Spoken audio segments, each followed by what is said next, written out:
If you want to share anything about next leaders, একটা ছেলে যে বিজনেস শুরু করেছে তার কীভাবে মানে চিন্তা করা উচিত একদম প্রথমে নতুন বিজনেস ওনার লাইক 20,000 টাকা দিয়ে শুরু করছে, সে মোটামুটি 20,000 থেকে 50,000 পর্যন্ত গেছে, তার কীভাবে চিন্তা করা উচিত? কারণ সে এখন হয়তো আমাদেরকে ওইভাবে অ্যাফোর্ড করতে পারবে না, বাট তারপরেও যদি তাদের জন্য কয়েকটা টিপস আপনি লাস্ট শেয়ার করেন। স্যার, বাংলাদেশে ইমেল মার্কেটিংয়ের অবস্থা বর্তমানে কেমন? কোয়েশ্চেন হচ্ছে email marketing is still alive and it is working very good. If you tell me from my experience, এইটার ROI এখনো অনেক চ্যানেলের চেয়ে অনেক বেশি। Why? বিকজ বাংলাদেশে অনেক বড় বড় কোম্পানি চিনি, বেসিক্যালি আমি ই-কমার্স নিয়ে কথা বলতেছি, এমনও কোম্পানি আছে যাদের sales revenue 45 to 50% comes from only comfort জোনের বাইরে ইজ দ্য হেভেন, কমফোর্ট জোনের বাইরে is the main growth. So প্রত্যেকটা ব্যবসারই modality is different, planning is different, funnel is different, technology হয়তো অনেক ক্ষেত্রে সেম হবে, but telesales is a very good channel I would say. কেউ যদি টেলিসেলস আসলে করতে চায় টেলিসেলসের মতো করে, you are most welcome to get in touch with us because we have built the largest telesales team in the country. কী অবস্থা সবার? তো আজকের দিনটার জন্য আমি গত কয়েক বছর ওয়েট করেছি। আমি যখন প্রথম আমার ক্যারিয়ার শুরু করি তখন থেকে আমার ইচ্ছা ছিল যে ওকে তখন আমি যার মাধ্যমে আমার ক্যারিয়ার প্রথমে শুরু করি তার সাথে একটা পডকাস্ট রেকর্ড করব, বাট অনেক কিছুর পরে আসলে হয়ে ওঠেনি। বাট আজকে ফাইনালি 2025-এর মে মাসে আমি এই সুযোগটা পাচ্ছি because of initiative call next leaders. Next leaders নিয়ে আজকের পুরো পডকাস্টে আমরা অনেক কথা বলবো এবং এটার ফাউন্ডিং স্টোরি, কেন শুরু হলো, কাদের জন্য, কী হেল্প হবে এগুলো, এবং তা বাদেও বাংলাদেশি মার্কেটে গ্রোথ বেসড মার্কেটিং এই নিয়ে খুব কম নলেজ আছে এবং এগুলার মেইনলি বাংলাদেশে যে ইন্ট্রোডিউস করিয়েছে মোটামুটি অ্যাটলিস্ট আমার জানা মতে, তার সাথে কথা বলবো। সো ওমর স্যার, কেমন আছেন? হেই, হোয়াটসঅ্যাপ ডিডি, ভালো আছি তন্ময়। আমি একটু ফর্মাল ইন্ট্রোডাকশন দিলাম কারণ আসলেই তো this is a big day for me. আচ্ছা, মেইনলি আসলে আমরা আজকে কথা বলবো হচ্ছে গ্রোথ নিয়ে আর আমাদের যে ইনিশিয়েটিভ নেক্সট লিডার্স সেটা নিয়ে। সো স্যার, প্রথমে জানতে চাচ্ছিলাম যে বাংলাদেশি মার্কেটে গ্রোথ তো আপনি মানে মেইনলি ইন্ট্রোডিউস করিয়েছেন, আর হচ্ছে ক্যাবে যারা তারা অলরেডি আপনাকে চিনে, বাট আমাদের নতুন অডিয়েন্স যারা আছে অনেকে হয়তো প্রথমবারের মতো আপনাকে শুনতেছে আজকের এই নিয়ে, কারণ সবাই আসলে বর্তমান যেই কন্টেন্ট ক্রিয়েটর আছে তাদেরকে চেনে, বাট পুরানো যারা এগুলো নিয়ে ইন্ডাস্ট্রিতে কাজ করছে তাদেরকে চেনে না। তো স্যার, একটা শর্ট ইন্ট্রোডাকশন যদি দিতেন। I have been waiting for this for last 6 months to 1 year as well. And সবাইকে প্রথমে আসসালামু আলাইকুম। যেই চ্যানেলেই দেখেন, যেইভাবেই দেখেন, হ্যাঁ যখনই দেখেন, আজকে is a very interesting day. সকাল থেকে ঢাকা শহর ভেসে যাচ্ছে বৃষ্টিতে, বাট আমি আর তন্ময় স্টুডিওতে বসে আপনাদের জন্য এই কন্টেন্ট বানাচ্ছি। সো আমার ইন্টারাকশন হচ্ছে বেসিক্যালি আমি আমার ক্যারিয়ার শুরু করি কম্পিউটার সায়েন্সের একজন লেকচারার হিসেবে। তারপরে আমি 3-4 বছর টিচিং করার পরে আমার হঠাৎ করে মনে হলো যে this is becoming too boring. And আমি সিটি কলেজে কম্পিউটার সায়েন্সের লেকচারার ছিলাম, ওখানে আমাদের যে প্রিন্সিপাল স্যার সেই আমাকে ডেকে বললো যে ওমর, আই থিঙ্ক তুমি অনেক বেশি ডাইনামিক, সো আমার মনে হয় যে তুমি টিচিং থেকে অন্য কিছু ইচ্ছা করলে ট্রাই করতে পারো। সো স্যার যেহেতু নিজে বললো, and I also was not a very good student throughout my life. I was just above average maybe. So আমি তখন চিন্তা করলাম যে yes, so this is the time that I should be like looking for my next move. So তখন যেটা হচ্ছিল, তখন বাংলাদেশে ক্লিকবিডি নামে একটাই মাত্র ই-কমার্স ছিল, ওইটাই মেইন ছিল। সো সবাই ওইটাতেই করতো। সো আমি ওখানে ওয়ান অফ দ্য সেলার্স ছিলাম। তারপর যাই হোক, ওইটা ঘটনাক্রমে আমি I started my first startup called Zettabyte Technologies with 2 of my students, Saiful and Rasel. So তারপর আমরা ওইখানে বিজনেস শুরু করি। বিজনেস শুরু করার পরে আমি আরেকটা স্টার্ট আপ করি, সেটার নাম হচ্ছে Zettabyte gadgets. So gadgets was focusing on mainly the gadgets. তো এরপরে আমরা ওইটা করলাম, ওইটা আমরা প্রায় 4-5 বছর উই ওয়ার অ্যাকচুয়ালি রুলিং। আমরা হোম ডেলিভারি তখন শুরু করি ফার্স্ট, এবং আমি নিজেও অনেক ডেলিভারি দিছি শুরুর দিকে। তারপর যেটা হইলো যে যখন বিক্রয় এবং দারাজ আসতে থাকলো, তখন the market was getting bit competitive, অনেক ওপেন হয়ে গেল এবং profit margins were coming down and they were burning a lot. So I didn't have that much financial backup on my side. সো তখন আমি চিন্তা করলাম যে আচ্ছা ঠিক আছে, লেটস ডু সামথিং এলস। তো ওই সময়তে বাংলাদেশে চাল ডালের আপনার খুব আশার হইলো। তো চালডাল.com তখন মার্কেটে আসছে। I was their customer and I was giving them all sort of feedbacks. যেহেতু আমি একজন অন্টারপ্রেনার অ্যান্ড অনেকদিন আগের থেকেই অনলাইন ইউজ করি, সো আমি ওদেরকে বেশ ক্রিটিসিজম দিতাম, মানে কনস্ট্রাকটিভ ক্রিটিসিজমগুলো। সো ওদের ফাউন্ডাররা ওই জিনিসটা দেখে থেকে ওয়াসিম ভাই first reach out to me যে ভাই are you the founder of zettabyte?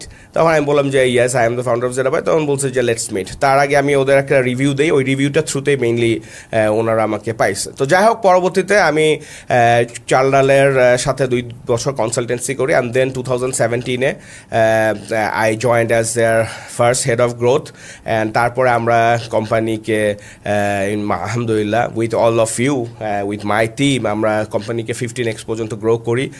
তারপরে আমি 2023 সালের দিকে একটা ব্রেক নেই, আমি Shepa.xyz মুভ করি ওইখানকার হেড অফ গ্রোথ হিসেবে। And also I was their chief customer experience officer. Then আমি চিন্তা করি যে 2025 সালটা will be purely based on consultancy. And 2025 সালে এই জাস্ট আপনার জানুয়ারির দিকে I founded with all of you, I co-founded Next Leaders. So yeah, this is the brief journey. So about around 20 years of experience in the industry, and I'm a pure marketing and number and growth guy. Nice. আপনি যে প্রথম ভেঞ্চারটার কথা বলছিলেন, এটা তো 2004 সালে ছিল। হ্যাঁ, 2004 সালে বেসিক্যালি আমি স্টুডেন্ট ছিলাম। তখন স্টুডেন্ট যখন ছিলাম তো তখন আমি সুইজারল্যান্ডে একটা স্টুডেন্ট কনফারেন্সে যাই। এটা আসলে সামার স্কুল ছিল। সো ওইখানে আমি প্রায় 40-টা দেশের স্টুডেন্টদের সাথে যাই, এবং বাংলাদেশ থেকে ওই বছর আমি সিলেক্টেড হয়েছিলাম ফরচুনেটলি। সো ওইটা থেকে যখন আমি ফেরত আসি তো তখন আমাদের রেজাল্ট দেয়। তো রেজাল্ট দেওয়ার পরে অ্যাকচুয়ালি আমার ডিপার্টমেন্টের হেড বলে যে তুমি জয়েন করো, বিকজ পিপল তোমার থেকে অনেক এক্সপিরিয়েন্স নিতে পারবে এবং অনেকগুলো শুনতে পারবে। তো তখন আমি জয়েন করার পরই যখন আর কি আমি জয়েন করি তখনই আমার মাঝে মাঝে মনে হলো যে আমার আসলে একটা নিজের একটা কিছু শুরু করা উচিত। সো ওই স্ত্রী কলেজের টিচার থাকা অবস্থায় ফার্স্ট অ্যাকচুয়ালি জেটাবাইট নামটা আমার মাথায় আসে, বিকজ আপনারা সবাই যদি জানেন যে ইট ওয়াজ, সবাই জানে গিগাবাইট, টেরাবাইট, তো এরপরে কি petabyte, exabyte and then comes zettabyte. So এখনও জেটাবাইটের যুগ আসলে ওইভাবে আসে নাই। রজনীকান্তের আপনার একটা মুভিতে হয়তো দেখছেন যে speed 1 terahertz, capacity 1 zettabyte. So ওইটা is that zettabyte. So yeah, তখন 2004 সালের দিকেই আমি জেটাবাইট স্টাডিজটা ফাউন্ড করি, অ্যান্ড দেন জেটাবাইট টেকনোলজিসটা ফাউন্ড করি আর কি। ইন্টারেস্টিং। যেই টাইমের কথা বলা হচ্ছে ওই টাইমে আসলে বাংলাদেশে খুব মডার্ন জায়গাতেও মডেম দিয়ে ইন্টারনেট চলতো। হ্যাঁ, সেরকম একটা সময় প্রথমে আপনারটা কি পুরোটাই অফলাইনে শুরু হয়েছিল নাকি অফলাইন অনলাইন দুই? না, আমারটা আসলে বেসিক্যালি পুরাটাই অনলাইনে শুরু হয়েছিল। হ্যাঁ, আমারটা পুরোটা অনলাইনেই শুরু হয়েছিল, বিকজ আমি যেটা বললাম যে I was just a seller in ClickBD. And ওইটার যে ফাউন্ডার ছিল হুমায়ুন ভাই, ওইটাকে ওনাকে অবশ্য অনেকেই বাংলাদেশ ইন্ডাস্ট্রি চিনে না, but he is the guy who actually started e-commerce in Bangladesh. We should be grateful to him. And সে এখন একেবারেই একটু আইসোলেটেড হয়ে গেছে, ইউকেতে আসে। He is a very practising Muslim right now. তো যাই হোক, তো ওনার সাথে খুব রিলেশন ভালো ছিল, অনেক ফিডব্যাক দিতাম সবসময়ই হতো। অ্যান্ড তখন যেটা হইতো, আবার একটা অভ্যাস ছিল যে আমি আসলে সব সেলারদের ওখানে যে অনেক কোয়েশ্চেন করতাম। সো কোয়েশ্চেন করতাম ফর মি, বাট অন্যান্য ইউজাররা দেখে যে আমার আবার ইনবক্স করতো যে ভাই আপনার কোয়েশ্চেনগুলোতে আমাদের খুব হেল্প হয়। সো ইয়া, সো তখন আবার যেটা হইলো যে ওইখানেরই চাইনিজ এক reseller, he was actually trying to insert Bangladesh market, enter Bangladesh market, but she was not finding the perfect guy. So তখন যখন ও আমার নিজের কিছু অ্যাড দেখলো তখন ও বললো যে ম্যান তুমি কি আমার হইতে পারো বাংলাদেশের রিপ্রেজেন্ট? আমি তো এটা কোনো চিন্তা করি না, why not? So as you are saying যে মডেম দিয়ে অনেকে ইউজ করতো, তখন ফার্স্ট বাংলাদেশে জিটি মডেম নামে একটা ব্র্যান্ড আমি নিয়ে আসি। ওই ইসের মধ্যে ওর নাম মনে আছে, ওর নাম ছিল MAU। সো ইয়া, তখন থেকে আমরা আর কি এই যে সেলিংটা শুরু হয়, যখন আমি নিজের টাকা দিয়ে 50 পিস মডেম আনি, অ্যান্ড এটা 3 দিনে সেল হয়ে যায়। And then I thought oh my goodness, এবং তখন প্রফিট মার্জিন খুব ভালো ছিল। সো তখন that is the time when my student say যে স্যার আপনি তো অনলাইনে দোকানে করতেছেন, আমাদের তো স্যার দোকান আছে, আপনার স্যার আমাদের দোকানেও এই জিনিসটা রাখেন। তখন আমি বললাম যে আচ্ছা ঠিক আছে যাও, তোমাদের এখানে আমরা দিলাম। দেন অ্যাকচুয়ালি ফার্স্ট বিজনেস যেটা বলে যে বাজ, যে ওকে লেটস ডু ইট, এই জিনিসটা আমার মাথায় আসে আর কি। এই ইন্টারেস্টিং স্যার। তখন থেকে এখন যখন আমরা নেক্সট লিস্ট করলাম, জিনিসপত্র কতটা সহজ হয়েছে অনলাইনে করা? না, সহজ তো অনেক কি হয়েছে। অনলাইনে আসলে সবচেয়ে বড় চ্যালেঞ্জ সেটা হচ্ছে যে user education. You always want to sell to people. হ্যাঁ, সো এখন পিপলই যদি না কিনে, তাদের মধ্যে যদি ওই না থাকে, ইচ্ছাটা না থাকে, তাইলে তো you won't be able to sell. Early adopter সব মার্কেটেই থাকে। হ্যাঁ, বাংলাদেশের এখন প্রত্যন্ত একটা গ্রামে গেলেও 50 জন পাওয়া যাবে, যারা বা 20 জন পাওয়া যাবে যে ঢাকার মতো হয়তো বা তারা মোটামুটি চিন্তা ভাবনা করে টেকনোলজির সাথে আপডেটেড। বাট আর্লি অ্যাডপ্টার্স দিয়ে তো আসলে আর ব্যবসা হবে না, হবে খুবই লিমিটেড পরিমাণ পরিমাণে স্কেল করা যাবে না। সো হ্যাঁ, এখন অনেক ইজি হয়েছে, অনেক কিছুই হয়েছে, ইজি হয়েছে, বাট আই উড সে যে ইজি হওয়াতে অনেক কিছু প্রবলেমও হয়েছে। আগে যেমন মানুষ অনেক এফোর্ট দিত, হ্যাঁ, অনেক ক্রিয়েটিভ চিন্তা করতো, মাথাটা একটু খাটাইতো। এখন শুধু মানুষজন যেটা চিন্তা করে যে ফেসবুকে বুঝতেই আমার আর কত হবে, $3 বাজেট দিয়ে কস্ট পার পারচেস হবে, আমার মার্জিন আছে $6, $3 ফেসবুক নিল, $3 আমি নিলাম, কিন্তু মাঝখান দিয়ে কাস্টমারগুলো আসলে নষ্ট হয়ে যাচ্ছে লং টার্মের জন্য। বিকজ কাস্টমার কিছুদিন পরে জানতে পারতেছে যে আরে এ তো $500 প্রোডাক্ট, আমরা কি করতেছি 1000 টাকায় কিনলাম। So yeah, in a sense অনেক ইজি হয়েছে, সব কিছুরই ভালো দিক খারাপ দিক আছে। সো ওইটা মিলেই আর কি এখনকার অবস্থা এক্সিস্ট করতেছে। Let's talk about marketing a bit. যেমন আমি আমার ক্যারিয়ার প্রথম শুরু করেছিলাম চালডালে ঢোকার পর ওই সময় আপনি আমার ইন্টারভিউ নিয়েছিলেন, এবং ওই ইন্টারভিউর আগে আমি মোটামুটি ঘাটাচ্ছিলাম। আমার একটা অভ্যাস ছিল, আমার তখন ফোন ছিল একটা, ল্যাপটপ ছিল না, আমি ফোনে ঘাটায় দেখতেছিলাম। তখন আমি চালডালে ফাউন্ডারদের ইন্টারভিউ দেখছি, তারপর আপনার একটা 2017 সালের একটা কোর্স ছিল SMS মার্কেটিং, আমি কীভাবে খুঁজে ওইটা পুরো দেখে ফেলছিলাম। সো ওই টাইমে আসলে SMS মার্কেটিং নিয়ে আমি তো জানতাম না, কারণ আমি তখন অনেক ছোট ছিলাম। অ্যান্ড তার ওই টাইমে যখন আপনি 17 সালে ভিডিওগুলো করছিলেন, অলরেডি তখন আপনি স্পেশালিস্টদের মধ্যেই, মানে অ্যাজ এ স্পেশালিস্ট ভিডিও করছিলেন। তো বাংলাদেশি মার্কেটে আসলে এই কোন কোন মার্কেটিং চ্যানেলগুলো চলে, আর SMS মার্কেটিং নিয়ে যেই মানে চিন্তাগুলো মানুষ করে যে SMS মার্কেটিং চলে না, সো এইগুলোর ব্যাপারে আপনি একটু বলেন আমাদের। আচ্ছা, এখন এখানে কয়েকটা জিনিস একটু ব্যাকগ্রাউন্ডে বলতে হবে। ফার্স্ট অফ অল, যে আমি আসলে মার্কেটিংয়ে কেন আসছি, মানে why did I become a marketer, এটা ফার্স্টই হচ্ছে আমি যখন 2007 সালে, হাসতেছি বিকজ অনেক স্টোরিজ মনে পড়তেছে, I will share some. So 2007 সালে আমি যখন ফার্স্ট জেটাবাইট গ্যাজেটস ফাউন্ড করি, তো দেয়ার ওয়ার নো মানে like Facebook boosting and Facebook পেজও তখন ছিল না মোস্ট প্রবাবলি। বাংলাদেশে সব ফেসবুক গ্রুপ চলতো। তা আমি যেটা করতাম, তখন 7-8টা ফেসবুক ই কমার্সের সাইট চলতো, ক্লাসিফাইড কিছু, ক্লিকবিডি ছিল, সাথে বিডি স্টল ছিল, আরও 2-1টা ছিল, আমার নামও মনে নেই অনেকগুলো। সো আমি যেটা করলাম, আমি 6-7টা ই কমার্স মিলে একটা ফেসবুক গ্রুপ বানাইলাম। গ্রুপ বানায় ওদের যত সেলার পছন্দ আছে সবাইকে ইনভাইট করা শুরু করলাম। তো এখন সব ই কমার্সের ওনাররা আমার ফোন করা শুরু করলো যে ভাই আমাদের লোগোটা আগে দিলেন না, আমাদের লোগোটা আগে দিলেন না। ক্লিকবিডি ডিডেন্ট বদার, বিকজ ক্লিকবিডির তখন 70,000 গ্রুপ মেম্বারই ছিল যতদূর মনে পড়ে আর কি। তো যাই হোক, এখানে যেটা হয়েছে যে আমি তো আসলে আমার স্বার্থের জন্য করতেছিলাম, বিকজ আই ওয়ান্টেড টু মানে get them all onboarded and then আমার প্রোডাক্টের মার্কেটিং আমি তখন করবো। এবং তখন আমি আসলে মার্কেটিংয়ের কোনো কিছুই জানতাম না। পরবর্তীতে আস্তে আস্তে আমি যেটা করলাম যে আচ্ছা ঠিক আছে, দেখি তো ইজিয়েস্ট কোনটা। তখন দেখলাম যে SMS-টা করা যায়, অনেক অপারেটররা তখন করতো, অন্য কেউ মানে মার্কেটিংয়ের জন্য অন্যরা খুবই কম ইউজ করতো, তখন হয়তো 2-3টা বড় বড় কোম্পানি ইউজ করতো। তো আমি চিন্তা করলাম, আমার সিম্বিয়ানের একটা নোকিয়া 3200 একটা মডেল ছিল, যেটা করতাম সেটা কেবল লাগাইতাম, কেবল লাগাই টেক্সট ফাইল কপি করতাম, কপি করে ওইটা ওপেন করে কপি করে 2 এর মধ্যে নাম্বার পেস্ট করতাম, এইভাবে মার্কেটিং করতাম, এবং এইভাবেই I was getting good response. তো তখন আমার মনে হলো যে আরে এটা তো ভালো। Then I was like trying email marketing. So email marketing আমি যেটা করলাম, 15-20টা ডোমেইন কিনে, একটা ডোমেইনে যেহেতু লিমিটেশন ছিল পার আওয়ারে কতগুলো পাঠানো যাবে, আমি ওগুলো করে করে কী করতাম, ইমেইল পাঠাইতাম, হ্যাঁ, ব্লগ খাইতাম, আবার ডোমেইন কিনতাম, করতাম। সো তখন যেহেতু বললাম যে ব্যবসার মার্জিন অ্যান্ড প্রফিট মার্জিনটা বেশি ছিল, আমি এক্সপেরিমেন্ট করার জন্য ভালো বাজেট পাইছি মার্কেটিংয়ে।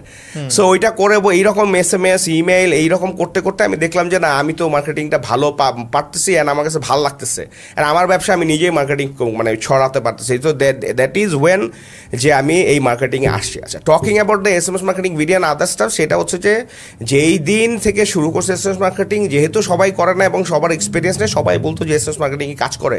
এরপরে যখন 2010, 11, 12তে অন্যান্য ই কমার্সে এসে শুরু করলো, ওরাও স্প্যাম করা শুরু করলো বা পাঠানো শুরু করলো, এবং টেলকোগুলোও শুরু করলো, তখনও মানুষের চিন্তা যে কাজ করে কি করে না। সো যদি সত্যি কথা বলতে, আমার লাস্ট ভিডিওতে আমি 2017 সালে যেটা বলছি যে আমি মাসে 3 থেকে 8 লাখ SMS পাঠাই, তো পরবর্তীতে তো আপনারাই এক একজনের মাসে আপনার হয়তো 50 লাখ 60 লাখ SMS আমার টিমে থাকা পাঠাইছেন, এক ক্লিকে 4 লাখও পাঠাইছেন। সো মানে টু বি অনেস্ট, যদি 10-15 কোটি SMS পাঠানোর রেজাল্ট মানে এক্সপিরিয়েন্স থেকে বলতে চান, yes it really works if you can give value to your client with the content, no matter what channel you are using. If you can give value, every channel will work, and you need to know whom to target.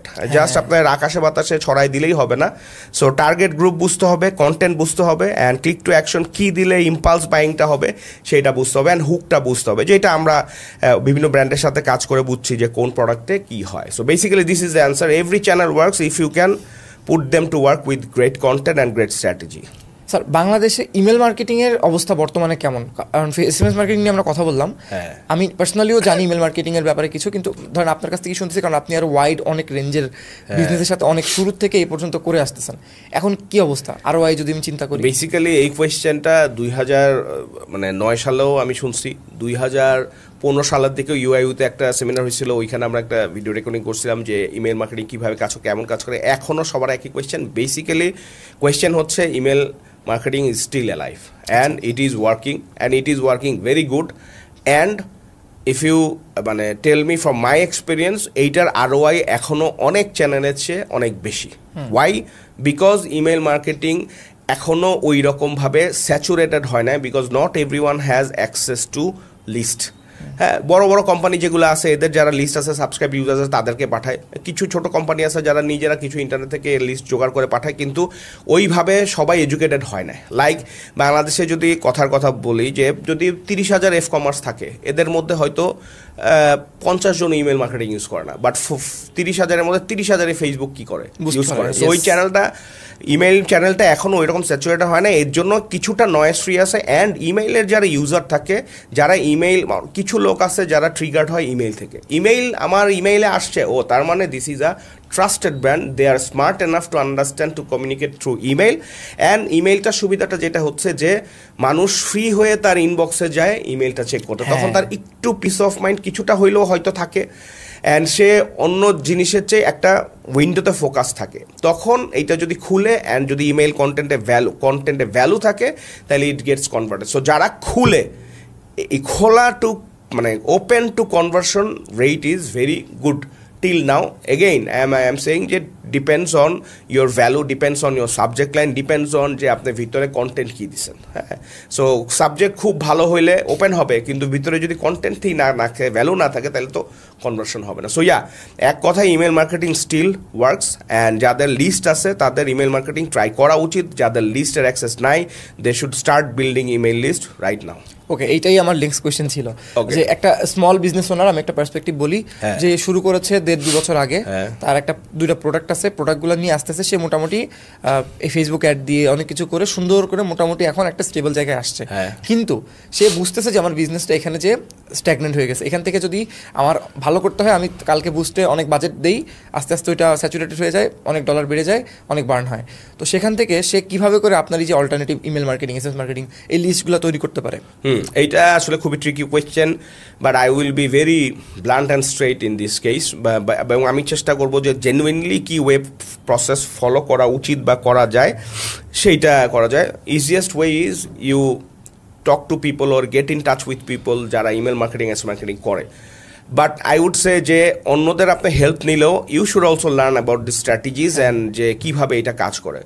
So first of all, আপনার নিজের যে user base আছে সেইখান থেকে আপনি grow করার চেষ্টা করেন, অ্যান্ড আপনি একটা রেফারেলের চিন্তা করেন যে আপনার ফ্রেন্ডের 5জন ফ্রেন্ডের ইমেইল দিলে এই 5জন ফ্রেন্ডই 10% করে ডিসকাউন্ট পাবে, অ্যান্ড 10% করে যদি ডিসকাউন্ট তারা যে কোনো কেউ ইউজ করে, আপনার মোবাইলে আপনি 10 টাকা বা 20 টাকা বা 50 টাকা করে কি আপনার এসএমএস ব্যালেন্স পাবেন। সো এইভাবে সে অনেকেই যে আসবে চিন্তা করবে, আচ্ছা আমার 5জন ফ্রেন্ডের ইমেইল দিলে সমস্যা কি, তাহলে সে কি করলো, রেফারেল করে ফেললো, এবং সে ওইখান থেকে একটা গ্র্যাটিফিকেশনের জন্য সে হয়তো বা আপনার একটা ব্যালেন্স টপ আপ পেয়ে গেল। এইটা একটা হতে পারে। আর একটা জিনিস হতে পারে, সেটা হচ্ছে যে এখন এইখানে অনেক কিছুই আছে, মানুষ বলে যে স্প্যামিং, হোয়াট ইজ স্প্যাম?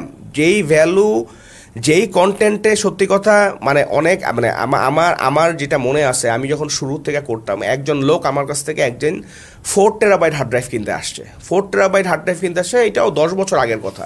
তখন 4 terabyte was a big deal. তখন আমি বললাম যে ভাইয়া, আমি always I used to ask my customers যে আপনি কোন চ্যানেল থেকে আসছেন বা কিভাবে জানছেন। তো সে আমার বললো যে ভাই, আমি this is my 6th hard drive from you. আমি বললাম যে 4 টেরাবাইট 6 হার্ড ড্রাইভ, বলে যে আমি শুরু করছি 160 GB থেকে।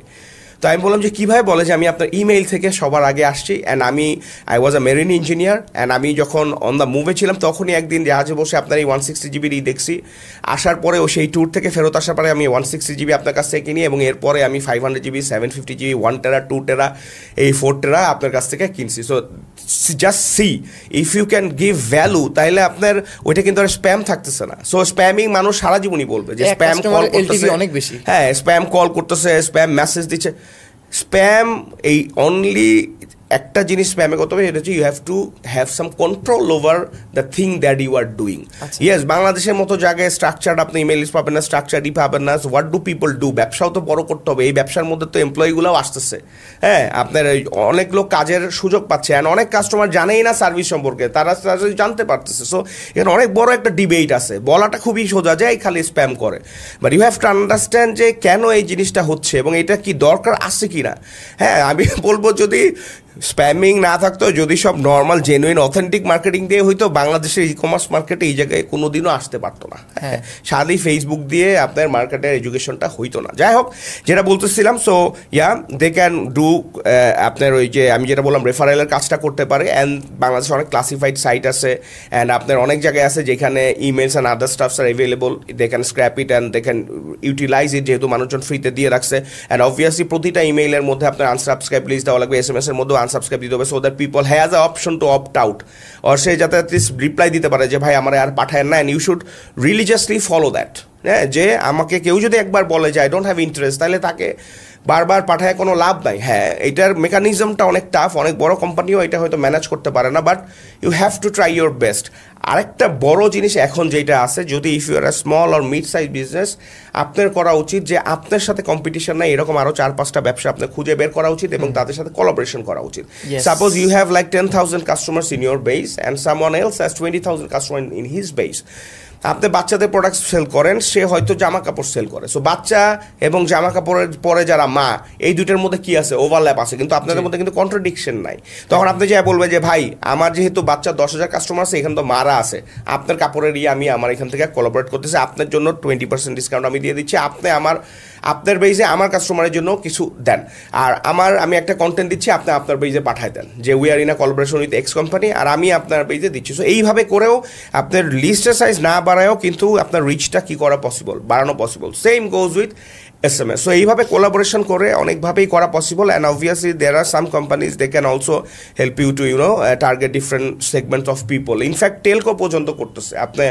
আপনি যে কোনো এরিয়া টার্গেট করতে চান, যে কোনো ডিভাইস ওয়াইজ টার্গেট করতে চান, টেলকোগুলাই পেইড সার্ভিস আপনাকে দিচ্ছে। And Telco has their own privacy policy and other staff blah blah. I will not go into this things, এটা অনেক ডিটেইল ডিসকাশন, বাট আমি এই জিনিসটা ক্লিয়ার কাট আজকে এইখানে মানে অন রেকর্ড বলতেছি, বিকজ জাস্ট খালি স্প্যাম হচ্ছে এগুলো বললেই হবে না, বুঝতে হবে যে মানে what do entrepreneurs do.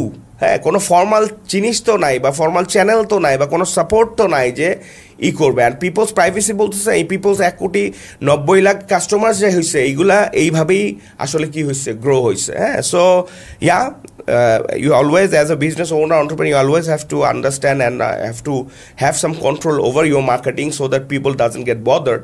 But you cannot just stop marketing. You need to, Bangla বলে যে প্রচারেই প্রসার, so প্রচার has to be there and প্রচার must go on. ইন্টারেস্টিং। এখান থেকে আমি জানতে চাই স্যার, মেইনলি বাংলাদেশে আপনি স্টার্টআপে কাজ করছেন, কাজ করছেন বলতে মানে একদম এমন একটা জায়গায় থেকে আপনি এই জায়গায় পর্যন্ত নিয়ে গেছেন। বাংলাদেশি স্টার্টআপে যে কাজগুলো আমরা করি, ধরেন ইউজার অ্যাকোয়ার করা, রেজিস্ট্রেশন ক্যাম্পেইন চালানো, অফলাইন অ্যাক্টিভিটিস চালানো, অনেক কিছু আমরা করছি। এগুলো আসলে বলতে গেলে 5 ঘন্টা 10 ঘন্টার পডকাস্টে যাবে, বলতে পারবো না সবকিছু। বাট আমি যেটা জানতে চাচ্ছি, কিছু জিনিস, যেই জিনিসগুলো বাংলাদেশে ভালো কাজ করতেছে বর্তমানে, বা যেগুলো কাজ করা যায়, ফাউন্ডাররা যেগুলো করতে পারে আর কি, যেগুলো আপনি প্রথমে প্ল্যান করে করছিলেন, এরকম কয়েকটা জিনিস বলেন। না, মানে জিনিসটা যেটা হইতেছে, তার আগে আমি একটা কথা বলি যে এখানে আসলে এই যে স্টার্টআপের কথা আপনি বলতেছেন অ্যান্ড গ্রোথের কথা বলতেছেন, এগুলো আসলে অনেক বড় ডোমেইন। মানে we are very small players in the domain.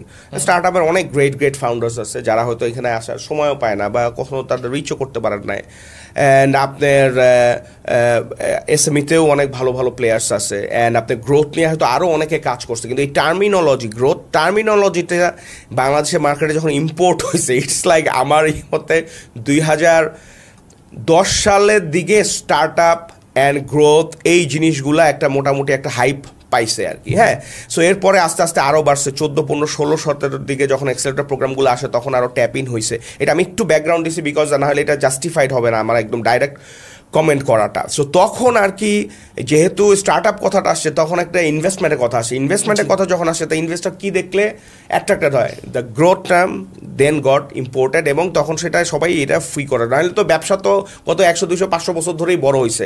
ব্যবসা সেলস অ্যান্ড মার্কেটিং সবাই বুঝতো, কিন্তু গ্রোথ টার্মটা তখন এখানে চলে আসে। আর আর টকিং অ্যাবাউট যে কি কি জিনিস কাজ করতেছে বা কি কি জিনিস হচ্ছে, এটার মধ্যে একটা জিনিস যেটা আছে যে মানে এবং আপনি কি জিনিস করেছেন যে জিনিসগুলো হয়েছে। আচ্ছা, এখানে একটা জিনিস যেটা হয়েছে সেটা হচ্ছে যে আমি বেসিক্যালি আমি তো প্রথমে টিচিং প্রফেশন থেকে আসি, পরে মানে আমার নিজের একটা স্টার্ট আপ বলে, একটা ছোট্ট ব্যবসা বলে যেটাই বলি, আমি ফাউন্ড করছি। ওইখানে আমার হয়তো 3 জন এমপ্লয়ি ছিল। আমি নিজে জিপি হাউসে যেয়ে ডেলিভারি দিছি, আমি নিজে ম্যাডোনা টাওয়ারে যেয়ে ডেলিভারি দিছি, বাংলালিংকের টাইগার্স ডেনে যেয়ে ডেলিভারি দিছি। টেলকোগুলো আমার কাস্টমার বেস ছিল। সো তখন আমি ওই পর্যায়েও কাজ করছি। তারপরে চালডালে যখন আসি তখন ওইখানে 600-র মতো এমপ্লয়ি ছিল, ওইটা ছিল ওইখানে আমরা কাজ করছি। তারপরে কোভিড আসলো, তারপরে আমি যেটা শিখলাম এবং আমি এটা করলাম সেটা হচ্ছে যে আমরা টিমটাকে স্কেল করে 600 থেকে 3000 নিয়ে গেছি। আমি যেদিন চালডালে আমি যেদিন জয়েন করি তখন চালডালের রেজিস্টার্ড কাস্টমার সংখ্যা বা অর্ডারিং কাস্টমার সংখ্যা ওয়াজ অ্যারাউন্ড 60,000। পরবর্তীতে এটা আমরা অ্যারাউন্ড 2.7 মিলিয়নে আপগ্রেড করছি। হ্যাঁ, daily revenue was like 10 lakh 12 lakh, ওইটাকে আমরা 2 কোটি টাকাতেও হিট করছি। হ্যাঁ, এখন এভারেজে 1 কোটি টাকা 1.5 কোটি টাকার মতো আছে। সো আমরা নাম্বারস অনেক মুভ করছি। আমি যেটা সবচেয়ে বেশি বলবো শিখছি সেটা হচ্ছে আমার মনে হয়েছে যে আমি টিম বিল্ডিংটা খুব ভালো শিখছি অ্যান্ড করতে পারছি। অ্যান্ড যশোরের মতো জায়গা থেকে আপনাদের মতো জুয়েলদেরকে আস্তে আস্তে ফিল্টার করে করে নিয়ে আসছি। মানে all credit goes to Chaldal founders, যারা চিন্তা করছে যে ঢাকার থেকে সরে ডিসেন্ট্রালাইজেশনটা শুরু করবে। চালডালের সাথে সাথে সেবা গেছে, সেবার পরে আপনার এখন শিখো আছে, হিসাবি আছে, হ্যাঁ, গোজায়ান আছে, এসিবিপিও আছে, আরও কতগুলা কোম্পানি ওইখানে কি গ্রো করছে। তবে সো আমার মনে হয় যে নাম্বারস কীভাবে কাজ করে অ্যান্ড টার্গেট ওরিয়েন্টেড কাজ কীভাবে করা যায়, হ্যাঁ, অ্যান্ড এভাবে না মানে আনবিলিভেবল নাম্বারস কীভাবে চেঞ্জ করা যায় এবং ট্যালেন্ট থেকে কিভাবে ক্রিমগুলোকে বের করা যায়, এই জিনিসটা আমার মনে হয় আমি শিখছি অ্যান্ড মোটামুটি করতে পারছি আর কি। হ্যাঁ, যে একটা কথা আছে যে if you want to go far in life, একা যাও, আর যদি অনেক দূর যেতে হয় তাহলে মানুষজন ছাড়া পারা পসিবল না। এক্স্যাক্টলি। আমি রিসেন্টলি একটা এরকম ডকুমেন্টারিও দেখতেছিলাম। ডকুমেন্টারি তো বলতেছে যে স্টার্টআপ ফাউন্ডারদের জিজ্ঞেস করতেছে যে আপনার স্টার্টআপটা কেনই হলো, বলছে যে আই কুডেন্ট মানে বিল্ড এ গুড টিম। মানে কেউ কিন্তু ইনভেস্টমেন্টের কথা বলতেছে না, এটা কোন একটা exactly. This is the one single thing. আজকে আমি একটা আসার সময় চিন্তা করতেছিলাম যে মানে এইটা আমি মানে তন্ময় এটা জিজ্ঞাসা না করলে আমি বলবো যে স্টার্টআপদের ফাউন্ডারদের আসলে কোথায় প্রবলেম হয়, কোথায় তারা স্টাক হয়ে যায়। So team is something. হ্যাঁ, without team you can't do anything. অনেকে চিন্তা করে যে হ্যাঁ টাকা হতে হবে, স্ট্র্যাটেজি হতে হবে, founders have to be smart. সব ঠিক আছে, but without a solid team you can't do anything.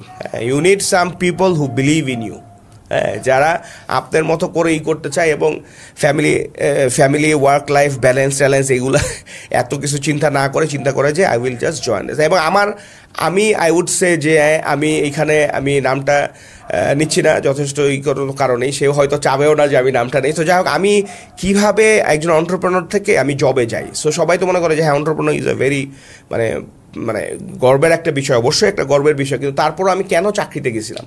So যখন আমি মানে Daraz and Bikroy was in the market and they are burning like hell, and আমি যেই জিনিস 300-400 টাকায় প্রফিট করতে পারতেছিলাম সেইখানে 50 টাকাও প্রফিট করা যাচ্ছিল না। Then I had a lot of struggle in my business. তো তখন আমি অনেকের সাথে কথা বললাম। তো তখন আমার ব্যবসার জন্য না, অনেকে বলতেছিল যে আমাদের বাংলাদেশের যেটা প্রবলেম হচ্ছে যে কেউ একটা ভালো করলে, এটা এখনও প্রবলেম যে সবাই ওইটার পিছনেই ফলো করতে চায় না, আরেকটা বানাইতে চায়। সো তখন he was actually getting Fahim ভাইয়ের কথা বলতেছিল যে ইফ ফাহিম ভাই have build BD jobs, why you are trying to build BD jobs number 2? Help Fahim Bhai to take this to the next level. Exactly. So that actually মানে struck me very hard and I would say আজকে এটা বলতেই হবে যে একটা সময় ছিল যখন মানুষজন আমাকে জিজ্ঞাসা যে করবে যে আপনি কি জব করবেন বা আমার এইটাই সাহস পাইতো না, বিকজ ওমর ভাই এন্টারপ্রেনারশিপ নিজে 2-3টা ফাউন্ড করছে, তাকে আমি কীভাবে চাকরির কথা বলি। বাট ওয়াসিম ভাই from Chaldal, he was the first guy যে আমাকে বলে যে ভাই তাহলে লেটস ওয়ার্ক টুগেদার। তখন আমি আমার ইগো বলে না যাই বলে এটার এক সাইডে রেখে আমি চিন্তা করলাম যে আচ্ছা ঠিক আছে, this guy has money and he was telling me যে we are not being able to spend the money. আমি বলতেছিলাম হোয়াট দ্য হেল, আমার টাকা নাই, আমি ব্যবসা স্কেল করতে পারতেছি, আর এই লোক বলতেছে যে he has money but he is not being able two spend the money. তো আমি চিন্তা করলাম যে ঠিক আছে, this guy has money, he has a company, he has a team and I have my skill, let's utilise my skill for his company to take this to next level. And আমরা ওই bold স্টেপটা নিছিলাম দেখেই হয়তো আলহামদুলিল্লাহ আজকে আপনাদের সাথে দেখা হয়েছে, আমরা আরও অনেক মানুষের লাইফে টাচ করতে পারছি, ই কমার্সটাও হয়তো এরকম গ্রো করছে। হ্যাঁ, অ্যান্ড এখন নাও মানে lot of thing makes more sense. একদম একদম। আচ্ছা, মানে আপনি বললেন যে অনেক মানুষের লাইফ টাচ করতে পেরেছে। আমি এই পার্টটা আমাদের পডকাস্টটা একটা ইন্টারেস্টিং জিনিস, এটা আমি অলরেডি জিজ্ঞেস করে ভাবছি। যারা পডকাস্টটা দেখছে অন্য অনেক সিটি থেকে, তারা এটা বুঝবে না। টাচ করতে পারছি মানে ধরেন 2টা ফ্লোর আছে, 14 ফ্লোর, 12 ফ্লোর, এই পাশেও মনে করেন 500 মানুষ কাজ করতেছে, এই পাশেও 300 মানুষ কাজ করতেছে, এবং সবাই মনে করেন is trying to somehow impress you. কোনোভাবে স্যারকে যদি আমি একটু মানে করতে পারি, জিনিসটা হচ্ছে কারোর সাথে কোনো ট্রানজাকশনাল টাকা পয়সার সম্পর্ক নাই, but everyone is like respecting you, লিফটে দেখলে সরে যাচ্ছে। সো এই জিনিস কিন্তু অনেক মানুষ অনেক টাকা খরচ করেও পারে না অনেক। সো এই জিনিসটা কিভাবে হলো, আপনার কি মনে হয়? Why did it happen? মানে আমি যেটা বলতে চাচ্ছি, আমি একটু কনটেক্সট দিই। আমি যেটা বলতে চাচ্ছি, স্যার হচ্ছে যশোরের চালডালের যে অফিসটা ছিল, ওখান থেকে উনি 2019 সালে যায়। সেখান থেকে ওনার এমন লেভেলের ফ্যান বেস তৈরি হয় যে ওই এলাকায় যদি উনি ভোটে দাঁড়ায়, উনি লাইক প্রতিদ্বন্দ্বীকে হারাই দেবে, এরকম একটা। So how did that happen, আপনার কি মনে হয়? মানে আমি আসলে এইখানে মানে পডকাস্টে অনেকটা জায়গায় বলবে যে আসলে এটা কি নেক্সট লিডার্সের পডকাস্ট নাকি এটা চালডালের পডকাস্ট না ই কমার্সের পডকাস্ট, এটা আসলে অ্যাকচুয়ালি সব they are all part of you, right? Proud of me and I am very lucky যে আমি সব জায়গায় কাজ করতে পারছি। এবং আমি কয়েকদিন আগে যে সেবার আদনান ভাইকে বলতেছিলাম যে ভাই আমি চালডালেরও না, আমি সেবারও না, আমি ই কমার্সের, আমি বাংলাদেশের ই কমার্সের সবার। And that's how I want to position myself, because আমি আমার নিজের পার্সোনাল গোল তো আমি অ্যাচিভ করতেই চাই ভাই। I want to help a lot of other businesses as well, and আমি যতটুকুই শিখছি এটা আমি অনেকের সাথে কি করতে চাই, শেয়ার করতে চাই। অ্যান্ড আমি এটা মানে যদিও আমি পার্সোনাল মেসেজ একটা, but I want to share and I want to like also যারা অনেক লিডারের সাথে কাজ করছে, I want to tell them that you should be grateful to the leader who gave you the first break, or যেখানে আপনি scope পাইছেন, এই জিনিসটা সবসময় অ্যাকনলেজ করতে হবেই, না হলে মানে life will not be fair on upon you as well. তো আমি আমার যে ওয়াসিম ভাই মাই টেকনিক্যালি মাই ফার্স্ট বস, হ্যাঁ, যদিও সে আমার বড় ভাইয়ের চেয়ে অনেক রেসপেক্ট করে, অনেক ভালোবাসে, তারে আমি বলতেছিলাম যে Chaldal has given me one of the most valuable thing in my life, that's people's লাভ।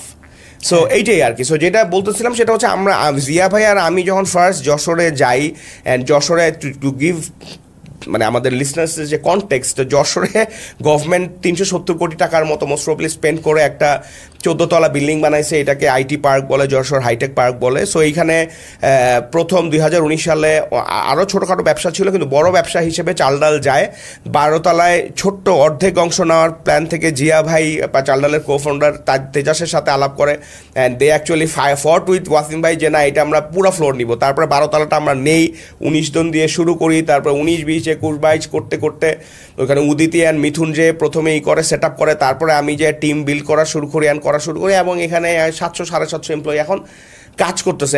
আমি নিজে 6-7 হাজার লোকের সাথে পার্সোনালি কথা বলছি, হায়ার করছি, 3,000 লোকে ফায়ার করছি, হ্যাঁ, but I am not sorry about firing them, because আমি আমার সিও অলওয়েজ বলতো যে ভাই আপনি অন্য মানে যারা পুয়ার পারফর্ম করতেছে তাদের আপনি যদি কাট অফ না করেন বা আপনি বাদ না দেন, you are doing injustice to the guy who is more talented or more capable than him and walking in the street looking for some job. So that actually struck me, and then I was in some cases I was really ruthless.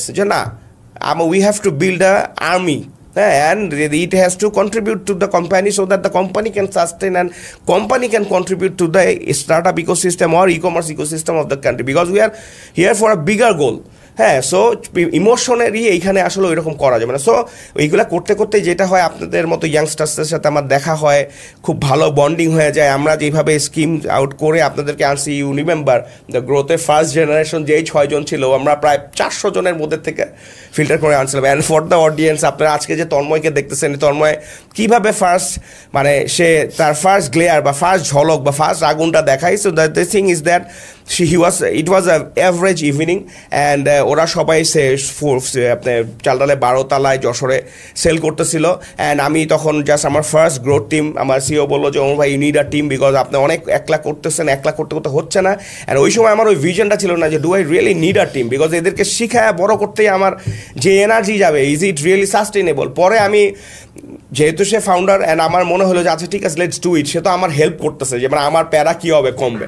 So then I was just trying to understand যে ঠিক আছে, তাহলে আমরা একটা form দিই এবং এইখানে talent যারা আছে এদের মধ্যে থেকে দেখি ফিল্টার করে পাই কিনা, কোনো প্যাটার্ন পাই কিনা। So I just broadcasted the form, and the first 3 entry came, first one came from Khaled, if you're watching it. So Khaled was the first guy, and it was expected that he will be the first one to apply for my team, and the second guy was you. So I was thinking যে আচ্ছা এখানে সিডিবিডি বা employee ID যেটা দেখতেছি এটা তো is very new, who is this? তখন I straight went to the floor and told my team leader যে এই ছেলেটারে নিয়ে আসো। তো তখন then you came and we talked and then you became one of the members of the first growth team and আলহামদুলিল্লাহ today we are sitting here. Yeah, it's a great journey. And it's emotional and very thoughtful and up there full of story. More than 5 years ago. Yeah. আচ্ছা, nice. So আমি আসলে যেটা বলতেছিলাম যে people's লাভ, এই জিনিসটা যেটা আপনি বলেন ওভারঅল, যে ওইখানে আপনি সুযোগ পাইছেন, ইউ ওয়ার্ক উইথ পিপল। এখানে ভিউয়ারদের জন্য যে মেসেজ সেটা হচ্ছে কি, যে আমাদের খালিদ ভাই যে উনি রিয়াকশন ভিডিও করে, উনি এখন বর্তমানে জব করছেন অ্যাসিস্ট্যান্ট ডিরেক্টরের, উনি একটা লিঙ্কডইন পোস্ট লিখেছিলেন যে he has seen a lot of type of boss. উনি কোনো সাইট নাই, পোস্টটা এরকম ছিল যে একটা হচ্ছে ফিয়ার ড্রিভেন বস আর একটা হচ্ছে ইন্সপিরেশনাল বস। ফিয়ার ড্রিভেন বসে উনি আমেরিকার এক্সাম্পল দিছে, বলতেছে যে হাই গ্রোথ ইনোভেশন এগুলো হয়, কিন্তু কেউ আসলে লয়ালিটি দেখায় না। আর ইনোভেশন ড্রিভেন ইন্সপিরেশন ড্রিভেন যে বসটা, সে বলে যে আমি তোমার আগে কাজটা করতেছি, করে আমি দেখাচ্ছি, okay let's do it this way. ওইখানে আসলে অনেক গ্রেট জিনিস আসে। স্টিভ জবসের এক্সাম্পল দিছে, অনেক কিছু করছে। আমি আসলে যেটা বলতে চাই, ওই যে মানুষগুলো যারা যুক্ত হয়েছিল আপনার সাথে, ইনক্লুডিং মি, তারা হয়তো ওই সময় ধরেন স্যালারি রেঞ্জ যেরকম ছিল, কয়েক মাস শিখে কিন্তু অন্য জায়গায় গেলে সিমিলার টাইপেরই পাইতো, বাট দে স্টিকড উইথ ইউ। এটার কি মনে হয়, হোয়াট ওয়ার্কড?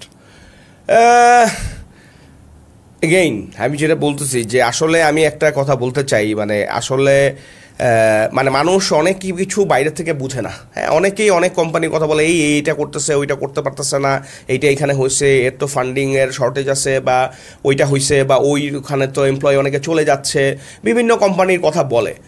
বাট অ্যাকচুয়ালি প্রতিটা ফাউন্ডার যে কত কষ্ট করে, হ্যাঁ, স্পেশালি বড় বড় কোম্পানির যে ফাউন্ডাররা, এইটা আসলে ফাউন্ডাররা একলাই জানে। সো আমি বলবো যে এইখানে ইমোশনের কথাটা যেটা অবভিয়াসলি, মানে আমি যে সবসময় লিড বাই এক্সাম্পল জিনিসটা ফলো করছি তা না, বাট আমার সবসময় আমি আসলে একটু নরম প্রকৃতিরই, মানে I am not that guy যে ভয় দেখায় কাজ করাবো। আমি অলওয়েজ চেষ্টা করি যে ওরে যদি এম্পাওয়ার করতে পারি ও এমনিই কাজ করবে, ওরে যদি মজা দিতে পারি ও এমনিতেই কাজ করবে। অ্যান্ড আমি কখনোই এত সিরিয়াস ছিলাম না, যদিও আমার এক্স বসরা অনেকেই বলতো যে ভাই you have to be bit rude ভাই, but that actually didn't work for me. And আমি দেখছি যে আমার ওয়েতে সবচেয়ে বেশি কাজ করে। সো মানুষের সাথে যখন মিশা যায় এবং মানুষের কাছে যদি আসলে পটেনশিয়াল থাকে, তাকে যদি সুযোগ দেওয়া হয়, এটা আসলে বের হয়ে আসবেই। And it actually worked very good. হ্যাঁ, কারণ আমার সাথে যারা আমরা যাদেরকে ফিল্টার করে আনছি, যারা আর কি প্রথমে অনেক আছে এমন যে আমরা হয়তো বা টার্মিনেশন লিস্টে চলে আসছে, তারপর অনলি ফর দেয়ার অনেস্টি আমরা অনেককে কী করছি, কিপ আপ করছি। অ্যান্ড এখন তারা অনেক বড় বড় লেভেলে চলে গিয়ে অনেক বড় বড় কোম্পানি কী করতেছে, লিড করতেছে। সো ইমোশনাল জিনিস, if you can connect well with your people and give, মানে if you are able to give your vision to the people, তাইলে কিন্তু আসলে এটা কাজ করবে। এবং যশোরের ক্ষেত্রে, চালডালের ক্ষেত্রে এটা আসলে খুব বেশি একটা কাজ করছে, বিকজ যশোর সিটিটাতে তো আসলে ওই রকম কোনো অপরচুনিটি ছিল না। হ্যাঁ, অনেক ইয়াং ছেলেরা ছিল, অনেকেই ছিল, কি করবে। হ্যাঁ, এবং আমরা যখন গেছি তখন তারা স্যালারি নিয়ে চিন্তা করে না, মেয়েরা চিন্তা করছে যে একটা সেফ জায়গা পাবে, কাজ করার একটা পরিবেশ পাবে, ছেলেরা চিন্তা করছে যে আমি একটু শিখি। এবং চালডালে তখন সালি ছিল যে 18+ হইতে হবে, নাথিং এলস। সো এই সুযোগ তো বাংলাদেশের কেউ দিবে না যে অনার্স পাস না করার আগে বা অনার্স পাস করছে তারপর, মানে অনলি ক্যারেক্টারিস্টিক্স বা only qualification you needed that you have to be 18+ and communication ভালো হইতো। ভাই, আর আমরা প্রথমেই করছি 100 জন থেকে ফিল্টার করে 5 জন 7 জন নিচ্ছি, যেহেতু market was unsaturated at that time. But এরপরে জিনিসটা আসলে এমন হয়েছে, people were actually getting ready in their 9-10 থেকে রেডি হচ্ছিল যে সে ইন্টারমিডিয়েট পাস করলে চাললে কী করবে, জয়েন করবে। এখন এরকম সিরিজ অফ দেম আছে, এবং এখন আই উড সে যে জিনিসটা পুরো লেভেল আপ হয়ে গেছে। মাসে ওখানে হয়তো 1.5-2 কোটি টাকার মতো খালি এই কোম্পানিগুলোই যশোর ইকোসিস্টেমের মধ্যে কী করতেছে, স্যালারি দিতেছে। So Chaldal took the first step, Sheba took the second step, এরপরে Shikhor took the third step, Hishabi, GoZayaan, everyone followed Chaldal. But it actually worked and here we are. Okay, এখান থেকেই যে আপনি বলতেছেন যে এত এমপ্লয়, এই জিনিসটা এখানে মেইন যে অপারেশনের যে কাজগুলো করে কল সেন্টার এবং যারা টেলিসেলসে কাজ করে, টেলিমার্কেটিং। এখন এখান থেকে আপনার সাথে আমি কথা বলতেছিলাম অফেয়ারও, যে এই কোয়েশ্চেনটা আপনাকে জিজ্ঞেস করবো যে টেলিসেলস বাংলাদেশের জন্য কেমন কাজ করে, আর কেন এই কোম্পানিগুলো এত টাকা ইনভেস্ট করতেছে? এরা তো কেউ বোকা না। এটা তো আসলে this part actually might go viral, I don't know, মানে ভাইরাল যাওয়াটা ইম্পর্টেন্ট না, বাট সবার কাছে পৌঁছাটা ইজ ইম্পর্টেন্ট। আর তার আগে বলি যে ওইখানে কিন্তু শুধুমাত্র টেলিসেলস অ্যান্ড কল সেন্টার না, ওইখানে চার্লাল, সেবা, শিখো, এগুলো যারগুলো আছে টোটাল মিলায় ওরা 10-12টা ডিপার্টমেন্ট চালায়। সো সেলসের যে পুলটা থাকে that is actually is a factory of different departments. সব ডিপার্টমেন্টের বসরা বলে যে তোমাদের সেলসে যদি কেউ ভালো করে, কমিউনিকেশনে যদি কেউ ভালো করে, তাহলে তুমি আমার এই বিজনেস ডেভেলপমেন্টে পাঠাবা, তুমি এই ভেন্ডর ম্যানেজমেন্টে দিবা, তুমি এখানে অ্যাকাউন্টসের লোক দিবা, because communication is the one thing that আপনার লাগবেই। এবং আমি যখন কাজ করছি তখন সেবাতে হোক, চালটালে হোক, সবসময় ইচ্ছা ছিল যে সেলস অবশ্যই প্রায়োরিটি, বাট সেলসের যদি কোনো ট্রু ট্যালেন্ট থাকে সেইটাকে সেলস থেকে সরায় আমরা অন্য কোনো জায়গায়, বেটার জায়গায় যদি আমরা স্কোয়ার কাপ করে দিতে পারি, তাহলে উই শুড ডু দ্যাট। আচ্ছা, now coming back to the question যে টেলিসেলস কাজ করে কি করে না। Obviously it works and it works much better than a lot of channels in Bangladesh. And then again, if you can work it out, if you can put it with a great team, with a great leader, and up there, if you can put it to the right perspective, again, এই ভিডিওতেও হয়তো অনেক comment আসবে যে ডিমের SMS দেয়, ডিমের call আসে। I don't care actually, because আমরা জানি যে এইটার এগেনস্টে কী রেভিনিউ আসছে, এখান থেকে কত মানুষ কত কিছু শিখছে, এবং এই সেলসের বকা শুনে শুনে কত মানুষের টেম্পার অনেক আপগ্রেড হয়েছে, অ্যান্ড ঝাড়ি খেয়ে খেয়ে কত মানুষ শিখছে, অ্যান্ড অনেক মানুষ বিরক্তও হয়েছে। বাট আই উড সে যে তাদের লাইফের অনেক প্রবলেমও সলভ হয়েছে এবং অনেক লাইফও ইজি হয়েছে, because they became customers of this e-commerce systems. Telesales definitely works, and I cannot give you the numbers straightforward, but I would say যে আমি বাংলাদেশে অনেক বড় বড় কোম্পানি চিনি, বেসিক্যালি আমি ই-কমার্স নিয়েই কথা বলতেছি, যাদের এমনও কোম্পানি আছে যাদের sales revenue 45 to 50% comes from only telesales. Wow. Only telesales mean the sales through talking to the people. But yes, this is the time that we think about next level of telesales, that is cam based models. জানলালে যেমন আমরা একটা team বানাইছি, এটার নাম হচ্ছে, আমি নাম দিয়েছিলাম PK team. It's like customers পালাবি কোথায়, we will catch you from all angle, you can't go out. So ওইখানে আমরা যেটা করছি যে নর্মাল টেলিসেলসকে কমিয়ে আস্তে আস্তে আমরা যেটা করছি ক্যাম মডেলে আমরা দিছি, যে এক একটা এজেন্টের সাথে কিছু কাস্টমার ট্যাগ থাকবে, so that the annoyance level reduces. Still অনেকেই বলবে যে আচ্ছা তারপরও তো চাল্লাল কী করতেছে, বা এরা অনেকে কী করতেছে, কল করতেছে, এইসব অ্যানোয়েন্সেরই করতেছে। অ্যান্ড এটা সোহাগ ভাইও রকমারি, যে সোহাগ ভাই সেও ওয়াসিম ভাই চাল্লালের যে ফাউন্ডার, তাকে জিজ্ঞাসা করছে যে এত বিরক্তর পর কেন ইউজ করো। সো ওয়াসিম ভাইস অ্যান্সার ওয়াজ যে it is the only channel which has been performing consistently for last 4 to 5 years, and now what to do. And I am saying যে মানে অনেকেই অনেক কিছু বলতে পারে, but telesales actually works, but annoyance level কমাইতে হবে। অ্যান্ড আই উড সে যে এটা খুবই ইন্টারেস্টিং একটা জিনিস, যে এখন এই টেলিসেলসের calls and SMS and other stuff এমন জিনিস হয়েছে যে মানুষ যদি সে তার পোস্টের রিচ চায়, সে একটা কোম্পানিরে গালি দেয় বা একটা কোম্পানির দাবে একটা জিনিস লেখে, এবং সে আইসা ওইখানে অনেক লাইকস পায় অ্যান্ড কমেন্টস পায় অ্যান্ড আদার স্টাফ পায়। ওয়াই? বিকজ সেও ওই ব্র্যান্ডটার দ্বারা কি হয়েছে, টাচড হয়েছে। 2 বছর আগেও বিরক্ত হইলেও সে আইসা তার ফ্রাস্ট্রেশনটা লাগে, because Facebook is a very good canvas to throw your trash at it. So and it is free. So অনেকেই হয়তো ডিসএগ্রি করবে, করুক, বাট it actually happens. আমরা দেখছি অনেক ইনফ্লুয়েন্সার পোস্টের রিচ মানে লাইক 2000, 5000, 7000 কোনোদিনও এর উপরে যায় না। যেই আপনার এই অ্যানোয়েন্স নিয়ে দিছে, সে তখনই আপনার 20-30,000 হয়েছে, because this companies actually they target huge amount of customers. And এখন তো আস্তে আস্তে অনেক প্লেয়ার্স বাড়তেছে, অ্যানোয়েন্স অবভিয়াসলি একটু বাড়তেছে। বাট আমি যেটা বললাম যে কাস্টমাররে অ্যানয় করে, মানে আপনি যদি if you don't have a control mechanism, আপনি এখান থেকে আসলে মানে রেভিনিউ নিয়ে এসে বের হয়ে সাস্টেইন করতে পারবেন না। হ্যাঁ, যারা আসলে বড় করতেছে তারা পারতেছে, অ্যান্ড যেই আপনি অ্যানোয়েন্সটা দেখতেছেন, that is not even 0.0000001% of the audience that are being reached by this systems or companies and other stuff. So exactly. Ego, রাগ, অভিমান যা আছে এক সাইডে রেখে just accept the fact that telesales actually works, and if someone has doubts, we can also have conversations. You're most welcome. I am like more than okay to explain and have a different session or different podcast about telesales, how companies can do telesales and can bring revenue from these channels without customer annoyance. হ্যাঁ, না এখানে number wise যদি চিন্তা করি, আমি এটা বলতে চাচ্ছিলাম ম্যাথসটা, যেটা 1,00,000 কাস্টমারের আমার একটা বেজ আছে, 1,00,000-এর যদি 1% অ্যানয় হয় তাহলেও কিন্তু 1,000 মানুষ আমি এই রুমে দিতে পারবো না, এই পুরো ফ্লোরে দিতে পারবো। এক্স্যাক্টলি। সো 1,000 মানুষের যদি অর্ধেক মানে 500 জন পোস্ট করে, তো ফেসবুক ভেসে যাবে। Exactly. So this is the problem. So this is one thing. অনেকে হয়তো ভয় পেয়ে বলবো না না না ভাই এটা বন্ধ করেন, ভাই এটা বন্ধ করেন, বাট আমরা why did it? Because we knew the percentage, it is so little. And আপনার কিছু কিছু ক্ষেত্রে আছে you have to take the risk. মানে এখন এখানে সোজা কথা, আপনি কি মানে সিম্পলি কথা বলি, এখন যদি বাংলাদেশের টপ 3-4টা স্টার্ট আপ মারা যায়, what will happen to the start up ecosystem of the country? And মানুষ কিভাবে হবে, কত লোক কাজ হারাবে, অ্যান্ড মানুষ আর কেউ ইন্সপায়ারই হবে না যে তার নিজের ইনিশিয়েটিভ নিতে।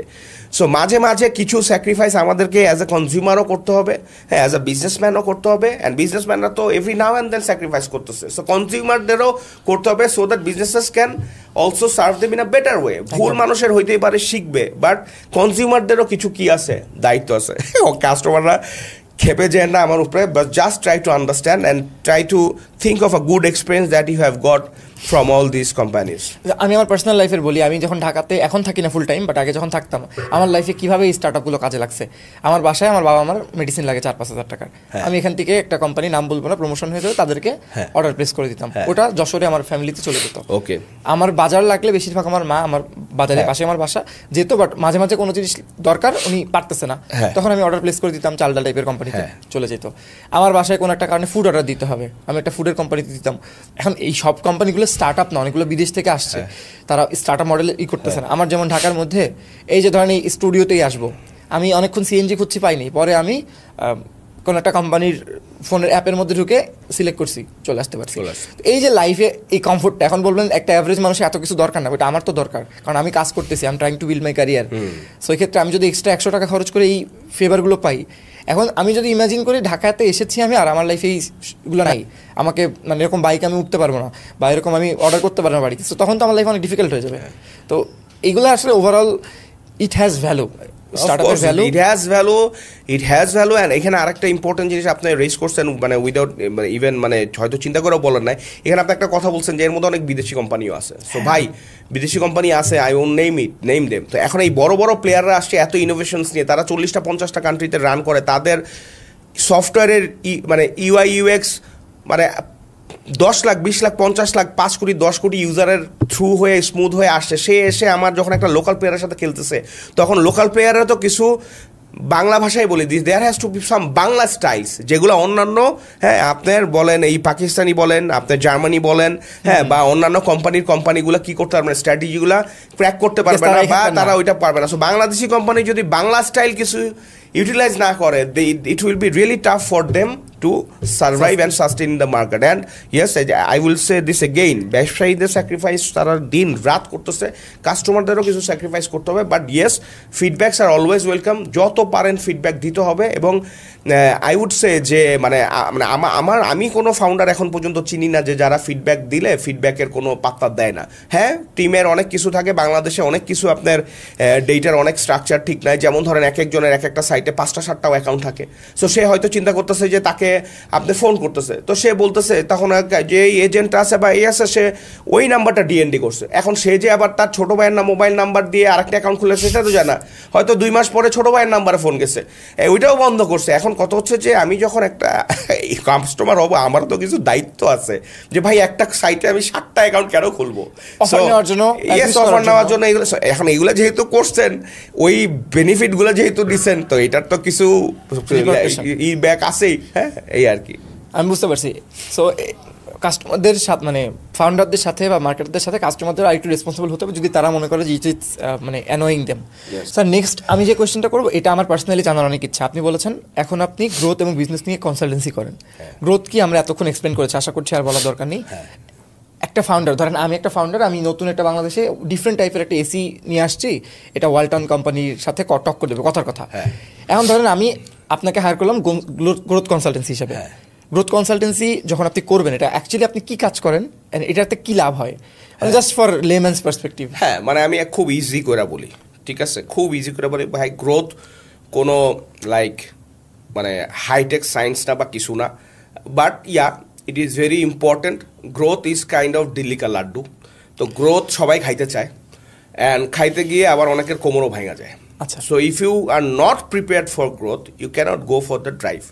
সো এখন কথা হচ্ছে যে গ্রোথ কনসালটেন্ট বা consultancy for growth, why it is required. First of all, founders যারা বড় খেলা খেলে নাই, যে পাড়ার গলিতে ক্রিকেট খেলছে, তার কিন্তু হয়তো বা নর্মাল ফিল্ডে যায় খেলতে পারবে, সে কিন্তু স্টেডিয়ামে যায় খেলতে পারবে। তো যে স্টেডিয়ামে যায় খেলে আসছে, সে কিন্তু বলতে পারবে যে তুমি একটা কাজ করো, স্টেডিয়ামে গেলে আসলে এই ফিল হয়, তুমি থার্ড ক্লাস ফার্স্ট ক্লাসটা খেলছো, এই কাজগুলো করো, তুমি এখন স্টেডিয়ামে যায় খেলতে কি পারবা।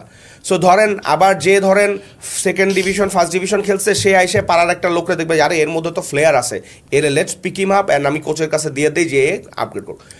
সো আসলে ফাউন্ডারদের গ্রোথ কনসালটেন্ট কেন লাগে? বিকজ ফাউন্ডাররা যারা মিড লেভেল আছে, আমি এখন টাকা দিয়ে হিসাব করি, যাদের মাসে 50 লাখ, আরও ছোটো হইতে পারে, আমি আসলে এর চেয়ে ছোটো বলতে চাই না, মানে 50 লাখ 1 কোটি টাকা রেভিনিউ আছে, তারা এখন কোম্পানিটা বড় করতে চায় 4 কোটি টাকা 5 কোটি টাকা, কিন্তু সে বুঝতেছে না যে আমার যে টিম আছে এইটা দিয়ে কি আমি আসলে এত বড় ড্রাইভ দিতে পারবো, বা দেওয়া কি আমার এখন আসলে উচিত কিনা, বা এইটার জন্য আমার কীরকম টাকা লাগবে, বা আমি টাকাটা কয় মাসে কত স্পিডে খরচ করব, বা এই আমার মতো থাকা অবস্থায় অন্যান্য যারা বড় হইতে চাইছে তারা বড় করতে গিয়ে কী কী ভুল করছে, বা আমি যখন বড় হব তখন যায় আমি যদি হঠাৎ করে বড় হয়ে যাই তখন যে আমি কী কী প্রবলেমে পড়তে পারবো। সো এই যে কোয়েশ্চেনগুলোর অ্যান্সার, এই অ্যান্সারগুলো শুধুমাত্র তারাই দিতে পারবে যারা আপনাদের মতো এইরকম, বা আমরা যারা বড় কোম্পানির সাথে কাজ করে আসছি। অ্যাটলিস্ট ধরেন বাংলাদেশে 1,000 কোটি টাকা মাসের রেভিনিউ আছে, এরকম কোম্পানিও আছে। হ্যাঁ, আপনার 20-25 হাজার, আমি শুনছিলাম যে 15-20 হাজার কোটি টাকার রেভিনিউওয়ালাও কোম্পানি আছে, হ্যাঁ, মান্থলি। তো এইগুলো তো বড় কোম্পানি, সিটি গ্রুপ, মেঘনা গ্রুপ, ব্লা ব্লা ব্লা, এগুলা। সো আমি অনলাইনের ক্ষেত্রে যদি বলি, ধরেন আমি আপনারা যে টিমে ছিলাম, আমরা 50 কোটি টাকা মাসের দেখছি, যে বছরে 1,000 কোটি টাকা ম্যাক্সিমাম আমরা দেখছি। সো এখন যে এক মাসে 1 কোটি টাকা 1.5 কোটি টাকা করে, তো মাসে 20-25 কোটি টাকা করতেছে। এখন 20-25 কোটি টাকা তো বছরে 20-25 কোটি টাকা, তো এখন আমরা তো মাসেই 50 কোটি টাকা খেলা খেলে আসছি। সো এখন ওই ফাউন্ডারদের টু অনবোর্ড করা যে ভাই তোমার নেক্সট স্টেপ শুড বি এইটা, তুমি 1 কোটিতে আসো, তুমি আগে 1.25 কোটি টার্গেট করো, তারপরে 1.5 কোটি করো, তারপরে তুমি টিমটাকে আরেকটু স্মুথ করো, তারপরে তুমি ফান্ডিংয়ের জন্য আনো, ফান্ডিং আসলে তারপরে তুমি করো, বা তোমার ফান্ডিং লাগবেই না, ফাউন্ডার যদি বলে আমি ফান্ডিং চাই না, আমি সাস্টেইনেবল গ্রোথ চাই, মানে গ্র্যাজুয়ালি চাই, আমার অত ব্যাকআপও না, আমি আনতে পারবো না, তাইলে ব্যবসার মধ্যে আবার একটা ছোট সাব ব্যবসা বাইক করা যায় কিনা, সেইটা দিয়ে করা যায় কিনা। টিম মেম্বার ঢাকা থেকে নিলে আমার 1 লাখ টাকা স্যালারি লাগতেছে, এইটা যদি আপনি ঢাকার বাইরে চলে যান, ঢাকার বাইরে থেকে সেম ট্যালেন্ট বানাইতে হয়তো 6 মাস লাগবে, কিন্তু আপনি হয়তো 40,000 টাকায় তার চেয়ে বেটার ট্যালেন্ট বানানো পসিবল।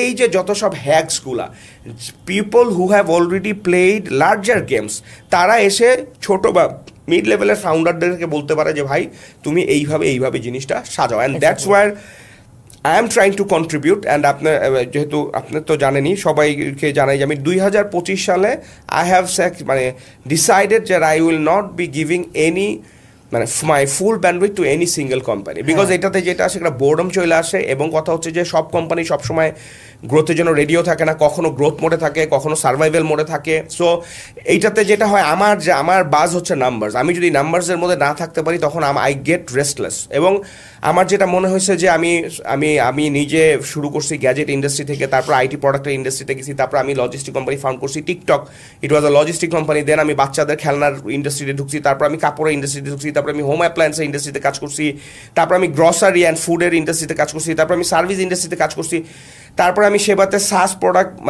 সেবা ম্যানেজার যেটা, সেখানে কাজ করছি। Already a good variation, but still আমার মাথার ব্যান্ডউইথ আছে, আমার মনে হয় যে I should work with more companies and I should work more founders, এবং তাদের এইখানে যেখানে আটকায় যাচ্ছে, বড় কোম্পানিগুলো তো সিক্রেট বলে দিতে পারে না। So I want to help more business, more founders যারা একটা নির্দিষ্ট জায়গায় এসে আটকায় গেছে, হইতে পারে 50 লাখে, হইতে পারে 5 কোটিতে, হইতে পারে 20 কোটিতে আটকায় গেছে।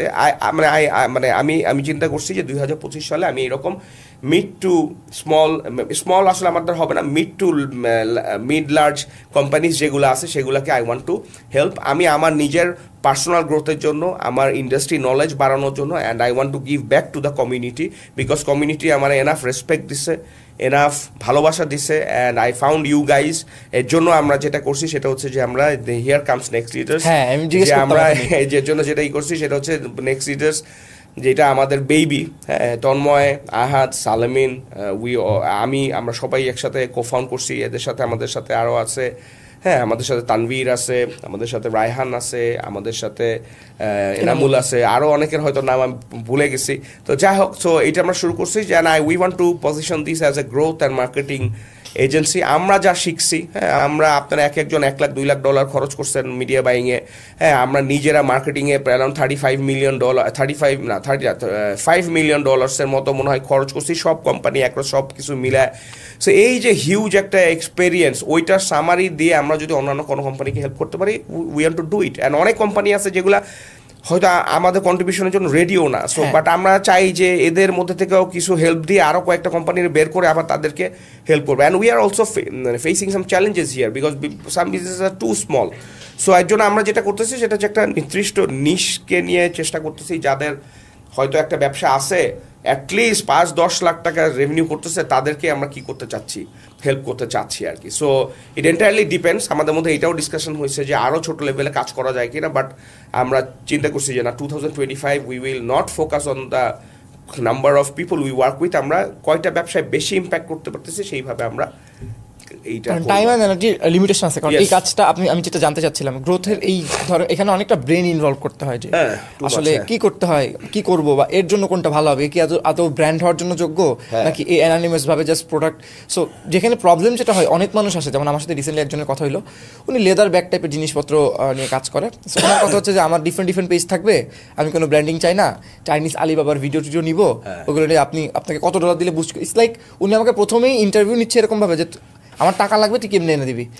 সো এরকম আমি ওনাকে একটা 3 মিনিটের অডিও দিয়েছি আগের দিন, যে আমি অনেকক্ষণ ভাবলাম, ভেবে মনে হলো যে এই ধরনের জিনিস আমরা করতে পারবো না। আমি ক্লিয়ারলি দেখতে পাচ্ছি ওনার সাথে কাজ করলে মান্থলি আমি 30-35 হাজার টাকা ওই একটা প্রজেক্ট থেকে নিতে পারবো, কিন্তু ওইখান থেকে আমার লার্নিং খুব একটা আসবে না, আর এবং ওইটা সাস্টেনেবল হবে না। আমি কালকে ডলার বন্ধ করে দিছি, পরশু দিক থেকে আসবে না। আমি নাম বলবো না, বাংলাদেশে এই যে কটা কোম্পানির কথা বললেন, এগুলোর মধ্যে একটা কোম্পানি এই কোরবানিদ না, রোজার ঈদের আগে তারা জাস্ট 2টা অ্যাড চালাইছে, একটা পেট ফুডের অ্যাড আর একটা হচ্ছে আরেকটা ব্যাড, 2টা অ্যাড চলছে। On the other hand similar টাইপের অনেক কোম্পানি তারা লাইক ডলার, মানে $500 পার ডে খরচ করছে, তারপরেও 2টার রেভিনিউ কিন্তু খুব ডিফারেন্স হয় নাই। সো এই জিনিসগুলো কিন্তু ওই সাস্টেনেবল গ্রোথের কারণেই হয়েছে, যে একটা সময় মানুষের মাথায় আসছে যে ওকে আমি খাবার অর্ডার করতে চাই, এটা করতে চাই, ওইটা, ওই জায়গায় মাইন্ড স্পেসে যারা ঢুকতে পারতেছেন। এখন স্যার আমি জানতে চাচ্ছি, গ্রোথের একটা লার্জ পার্টি আপনার ব্র্যান্ডিংয়ের সাথে করতে হয়। আপনি ওইখানে অনেক ফিডব্যাক দিচ্ছেন, আমি যখন পার্সোনালি কাজ করছি আপনার সাথে, ব্র্যান্ডিং কতটা ইম্পর্টেন্ট গ্রোথের জন্য? ব্র্যান্ডিং ইজ ভেরি ইম্পর্টেন্ট, হ্যাঁ, branding is very important. And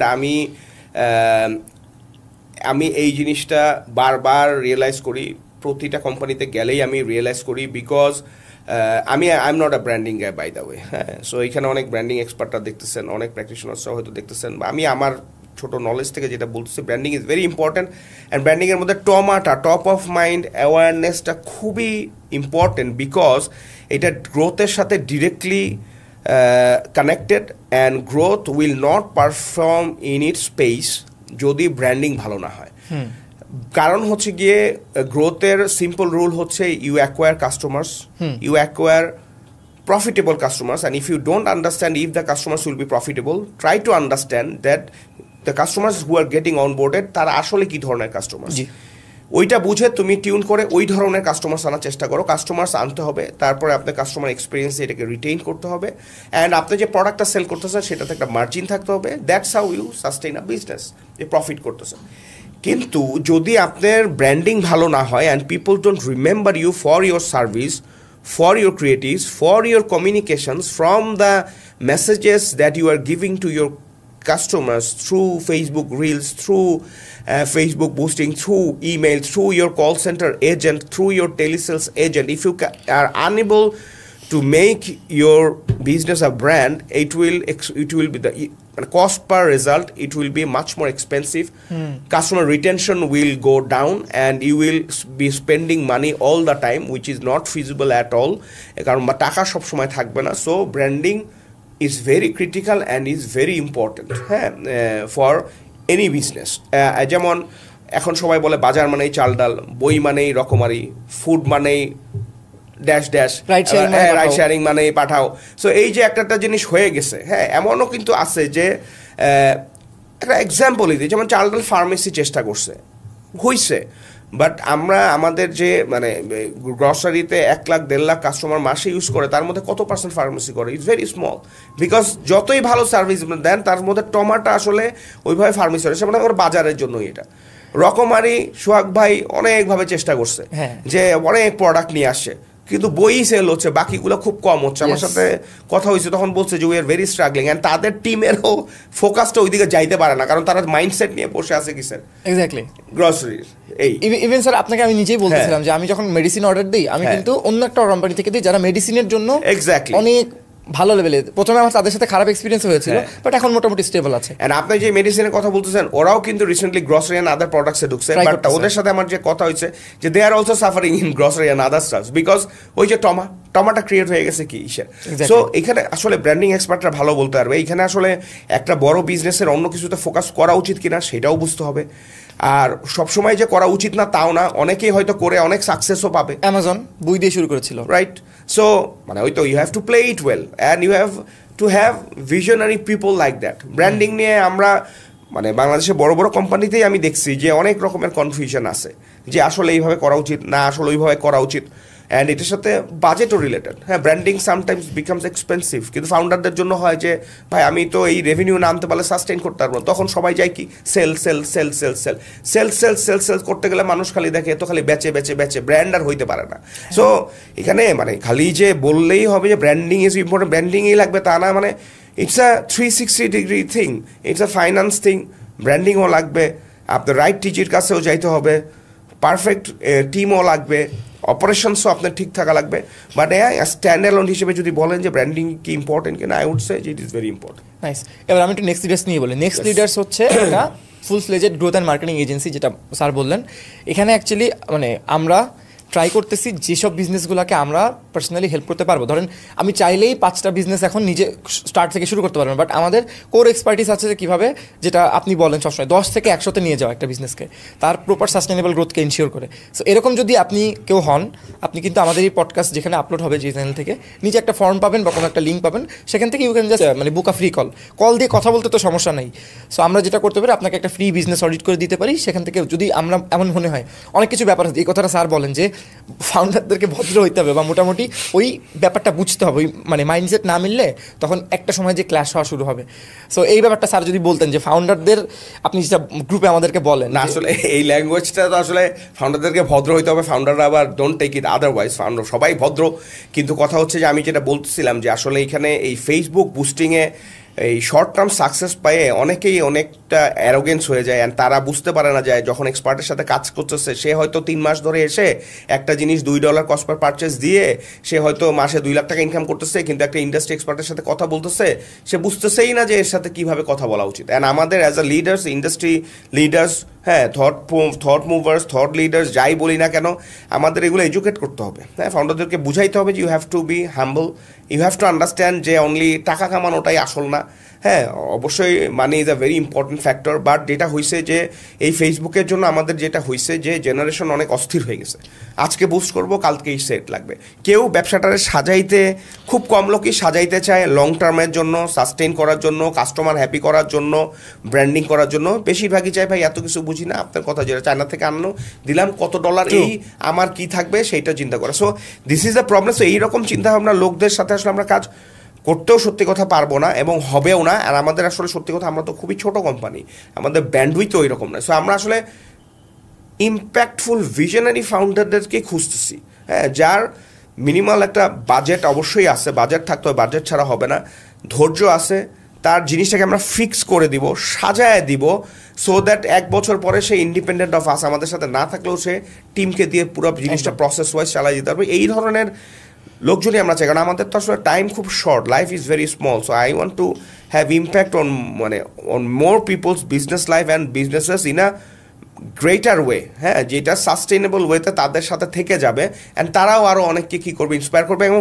এইরকম যারা নলেজেবল লোক আছে তারাও এই কাজগুলোতে কি আসবে। সো আমি খুব হাম্বলি বলতে চাই আর কি, যে বুস্ট করে আজকে বুস্ট কালকে সেলস, এদের সাথে আসলে আমরা কাজ করতে চাই না। আমরা চাই যারা একটু চিন্তা ভাবনা করতে চায়, শিখতে চায়, হ্যাঁ, এবং যারা মানে জানে যে আমার আসলে শেখার আরও অনেক আছে, করার অনেক আছে, তাদের সাথে আমরা অনেক টাইম স্পেন্ড করতে চাই, হ্যাঁ, এবং 1-to-1 না হইলেও আমরা আসলে 1-to-1 করতে করতে শেষ হয়ে গেছি। আমরা এই আহাদ সালেমিন গত আপনার 2-3 মাসে প্রায় 500 উপরে মিটিং করে ফেলছে। সো এটা যে খুব বেশি এফিশিয়েন্ট ওয়ে ছিল সেটা না, বাট 500 মিটিং অ্যাটেন্ড করার পরে আমাদের যেটা রিয়েলাইজেশন সেটা হচ্ছে যে 90% স্প্যাম মিনস যে এদের আসলে চিন্তা ভাবনাটাই একটু অন্যরকম। সো আমরা চিন্তা করছি যে এখানে না আমরা একটু ডিফারেন্ট ফানেল ইউজ করে আমরা একটা ওয়েবিনারের মতো করে তারপর ওখানে আমরা ডিটেইলে আস্ক করে যাতে অন্যরা একে অপরের বিজনেসকে অন্য বিজনেসের সাথে কম্পেয়ারও করতে পারে, ফিল্টার করে শুধুমাত্র we will be working on the people যাদেরটা আসলে লং টার্ম কাজ করতে চায় অ্যান্ড আপনার ইম্প্যাক্ট করতে চায়। না অবভিয়াসলি রেভিনিউ আসবেই, বাট রেভিনিউ আনার জন্য যে প্রসেসগুলো বানাইতে হবে সেইটার জন্য এনাফ টাইম দিতে হবে। So basically we are not looking for restless people. Okay, আচ্ছা আচ্ছা, রেস্টলেস এবং ওই যে আপনি যেটা বলছেন যে আমরা গুছায় দিব জিনিসটা, আমি এটার একটা এক্সাম্পল দিই। আমার পরিচিত একজন 2022-23 সালের দিকে একটা কোম্পানি খুলে, পরিচিত মানে খুব পরিচিতও না, বাট আমি ওনাদের অফিসে একবার ভিজিটে গেছি। সো ওনারা টেলিসেলসের জন্য কয়েকজনকে হায়ার করেছে। সো গুছানো ভার্সেস অগোছালো কি, যেহেতু আমি টেলিসেলসে কাজ করেছি আমি জানি। সো ওনারা 3-4 জনকে হায়ার করেছে। ওরা যে স্যার ছোটো ফোন আছে না, ছোটো ফোনে ডায়াল করে করে ফোন কল দেয় এখন, এবং ওদের কোনো এমন মেট্রিক্স নেই যেটা দিয়ে বুঝতে পারবে যে এই 4 জনের মধ্যে 2 জন মেয়ে একটা ছেলে কে আসলে ভালো পারফর্ম করতেছে। দেখতেছে কার কটা অর্ডার আসছে এরকম, কিন্তু এটা যদি আপনি যেভাবে সাজাতেন লাইক জিপ্লেক্স টাইপের সফটওয়্যার যেটা অটোমেটিক কল আসবে, কলগুলোকে কত মিনিট কথা বললো, এটার পরে আবার ভয়েস শোনা, আবার ওখান থেকে ফিডব্যাক দেওয়া, কোথায় সে ভুল করতেছে, পিচটা ঠিক মতো দিতে পারতেছে কিনা, কাস্টমারের সাথে কানেক্ট করতে পারতেছে কিনা, এই পুরো ব্যাপারটা সাজানোটা ইম্পর্টেন্ট। সাজায় একবার রেডি করতে পারলে রিপোর্টিংগুলো অটোমেটিক করা যাবে। ওইটার লাইক 20 জনের একটা ম্যানেজার বসায় দিলে দ্যাট কুড বি সামথিং যেটা অনেক রেভিনিউ জেনারেট করবে। এক্স্যাক্টলি মানে খালি কাজ করে না বললে হবে না। You have to understand the are you doing the things in the right way, and how you will know যে you are doing in the thing in the right way because you have never done it before. So yeah, internet দেখে করে অনেক কিছুই করা যায়, but experience does matter. So talk to people who have worked on the thing that you are wishing or you are wanting to do with your team. তাদের সাথে কথা বলেন, তাদের কাছ থেকে নলেজ নেন, অ্যান্ড প্লিজ সবার জন্য বলতেছি যে মানে মানুষকে ভ্যালু দিতে শিখতে হবে, স্কিল্ড পিপলের সাথে কাজ করতে হবে এবং স্কিল্ড পিপলের স্কিলকে ভ্যালু দিতে হবে, রেসপেক্ট দিতে হবে। অ্যান্ড ডু নট থিঙ্ক যে আজকে যেই ব্যবসা নিয়ে আপনি খুব ফাস্ট আগায় যাচ্ছেন এই ব্যবসাটা সবসময় থাকবে। হ্যাঁ, it can crash any time, হ্যাঁ, on any scenario. So be humble, try to make আপনার ব্যবসায় যদি কোনো সিঙ্গেল পয়েন্ট অফ ফেলিওর থাকে এইটার আরও ব্যাকআপ বানান, প্রসেস ওরিয়েন্টেড করেন, and also make your business independent of your self. এটা খুবই হাস্যকর যে ব্যবসা আমার, আমি ইন্ডিপেন্ডেন্ট থাকবো মানে কি, মানে আমি বলতেছি সবাইই বলতে চাই যে ব্যবসায়ীদের you have to have a life. So আপনি এখন 5 বছর কাজ করলেন, 10 বছর কাজ করলেন, এরপরে যাতে আপনি হোয়াটসঅ্যাপের উপরে ব্যবসা চালাইতে পারেন এইরকম একটা প্ল্যান বা মাইন্ডসেট আপনার নিয়ে আগাইতে হবে। না হলে মানে এখন যারা 20 বছর 30 বছর আছেন they will get tired in like 2 to 3 years যদি প্রসেস অনুযায়ী না করে। হ্যাঁ, এই আর কি। সো রেভিনিউ এর রিটা সবসময় সব ব্যবসায় থাকবে না, এটা চিন্তা করেই লং টার্ম চিন্তা ভাবনা করতে হবে অ্যান্ড নলেজ বাড়াইতে হবে। আপনার টেলিসেলসের পয়েন্টে আমি একটা কথা বলতে যে ভুলে গেছি পরে, বাংলাদেশের লাইক এডটেকের যদি কথা বলি, টপ 5টার মধ্যে ধরেন 10 মিনিট স্কুল, শিখো, এদের কিন্তু বিশাল বড় একটা টিম আছে, মানে প্রায় 200-300 লোকের, তারা কিন্তু টেলিসেলস করতেছে, but they are technology driven company, তারা কিন্তু অনলাইনে কোর্স বেচতেছে। সো তাহলে telesales of course it's working, it's bring them value. হ্যাঁ, আমি যতদূর জানি সেদিন আমি একটা ওয়েবিনারে শিখর হেড অফ সেলস, আমি ওনার নামটা আসলে ভুলে গেছি, শিখো না 10 মিনিট স্কুলের ও ছিল। সো উনি বলতেছিল যে ওদের মানে ওর ধারণা ছিল যে দি 350, so it is one of the largest team in the country, one of the largest, but তার চেয়ে অনেক বড় আছে। শিখরও একটা বড় টিম আছে যশোরে, অ্যান্ড যদিও এদের স্ট্র্যাটেজিটা একটু ডিফারেন্ট, এদের টিজিটাও একটু ডিফারেন্ট, এবং এদেরটা কেন সোশ্যাল মিডিয়াতে আসে না, বিকজ এরা তো শিক্ষা নিয়ে কাজ করে, তো শিক্ষা নিয়ে মানুষজন কল পাইলে আসলে এরকম বিরক্ত ওইভাবে হয় না। আর যেহেতু রিমোট এলাকার লোকজন এদের বেশি, সো রিমোট এলাকার লোক ওইটা ইনফ্লুয়েন্সিয়ালও না বা অত ফেসবুকে অ্যাক্টিভও না, এর জন্য কমপ্লেনও পায় না, but they are running huge teams and they are getting huge success in with telesales, and তাদের স্ট্র্যাটেজি আছে আলাদা। এমনও হয় শিখতেও তো আমাদের অনেকে কাজ করছে, 10 মিনিটসগুলোও অনেকে কাজ করছে, এমনও হয় যে 2 মাস 3 মাস পরও সেল কী হয়, ক্লোজ হয়। সো ওই রকমভাবে লং টার্ম একটা নিয়ে করা। সো প্রত্যেকটা ব্যবসারই modality is different, planning is different, funnel is different, technology হয়তো অনেক ক্ষেত্রে সেম হবে, but telesales is a very good channel I would say. কেউ যদি টেলিসেলস আসলে করতে চায় টেলিসেলসের মতো করে, you are most welcome to get in touch with us because we have built the largest telesales team in the country if not the largest, it is one of the largest. Obviously Genex and ডিজিকনের যেগুলো আছে, এগুলা টেলকোর যেগুলো আছে, সেগুলো is sort of different, different জায়গাতে operate করে। হ্যাঁ সেটাই। So but e commerce related company বা অনলাইন বেস বা কোনো অফলাইন বিজনেস আছেন, তারা অনলাইনে আসতে চাচ্ছেন, হ্যাঁ, বা যারা মনে করেন যে তাদের প্রোডাক্টগুলো সেল করার জন্য একটু কথা বলা দরকার, বা জিনিসগুলো এরকম যে আসলে খুব প্রমোট করার মতো না, মানুষ খুব একটা ইসে নিবে না, কিন্তু এটা আসলে খুবই উপকারী জিনিস, সেখানেও আপনি টেলিসেলস কি করতে পারেন, you guys can try it out. And it is মানে আমরা যশোরে এইভাবেও হিসাব করে দেখছি যে 1 মিনিট কথা বললে কয় টাকা রেভিনিউ আসে। So you have to go to that level, হ্যাঁ, যে কতগুলা এজেন্ট কতগুলা কল করতেছে, কতটুক রিসিভ হচ্ছে, কয় মিনিট করে কথা বলতেছে, কয় মিনিটে একটা অর্ডার হইতেছে, কয়টা রিসিভ করলে একটা অর্ডার হচ্ছে, এই জিনিসগুলো যদি আপনি সাজাইতে পারেন, দেন ইটস আ বিউটিফুল ইঞ্জিন। আমি এই সেম জায়গাতেই মাসখানেক আগে খালিদ ফারহান ভাইয়ের সাথে একটা পডকাস্ট করছিলাম, ওখানে স্টার্ট আপ নিয়ে আমরা কিছু কথা বলছি। সো ওইখান থেকে উনি বলেছেন যে বাংলাদেশের স্টার্ট আপ এবং স্টার্ট আপের কিছু মেট্রিক্স সে অতিরিক্ত বেশি গ্রোথ ফোকাস হওয়ার কারণে ওইটা পরে যে যখন সাস্টেনেবল করতে পারে না, তখন যে অনেক সমস্যা হয়। এটার বিগেস্ট এক্সাম্পল হতে পারে ইন্ডিয়াতে বাইজুস। ওরা যেইভাবে উঠছিল, লাইক ইন্ডিয়ান ক্রিকেট টিমকে স্পন্সর করতেছে, আইপিএল স্পন্সর করতেছে, শাহরুখ খান মেসি টাইপের লোকজনকে ব্র্যান্ড অ্যাম্বাসেডর বানাচ্ছে, বাট সেখান থেকে লাইক এখন খুবই খারাপ অবস্থা, ওদের 70% উপরে এমপ্লয়িকে ছাঁটাই করা লাগছে। সো এদের এখানে মানে ওদের এক্সাম্পল হিসেবে বলছি না, বাট নর্মালি একটা স্টার্ট আপ কখন অতিরিক্ত গ্রোথ ইনশোর হওয়ার পরে কখন এটা সাস্টেন করতে পারে না স্যার, এইখানে আসলে মানে হোয়াট ডু ইউ থিঙ্ক আর কি? মানে এখানে আসলে আমার যে খুব একটি এক্সপিরিয়েন্স আছে তা না, বাট আমি যা দেখছি, মানে যাদের সাথে কাজ করছি, যাদের সাথে কথা শুনছি, যারা স্ট্রাগল করছে, তাদের এই অনুযায়ী যেটা মানে আসলে এখানে প্রবলেমটা কোথায় হয়, প্রবলেমটা হয় হচ্ছে সবাই মনে করে যে টাকা তো খুব ভালো জিনিস, তো funding is a very good thing. So এখন ফান্ডিং যে আসে, ফান্ডিংয়ের ডিপেন্ড করে যে আপনি কোন সময় ফান্ডিংটা রেজ করতেছেন। একটা সময় আসে যে আপনার এই আমেরিকা বা অন্যান্য জায়গার ইন্টারেস্ট রেট অনেক কম হয়, তখন যেগুলো এই ভিসিগুলো যেগুলো করে হিউজ পরিমাণ টাকা ব্যাংক থেকে আইনা তারপরে স্টার্ট আপগুলোতে দেয়, 10টা স্টার্ট আপের মধ্যে 9টা ফেল করে, একটা হয়, ওইটার থেকেই তারা হয়ে যায়।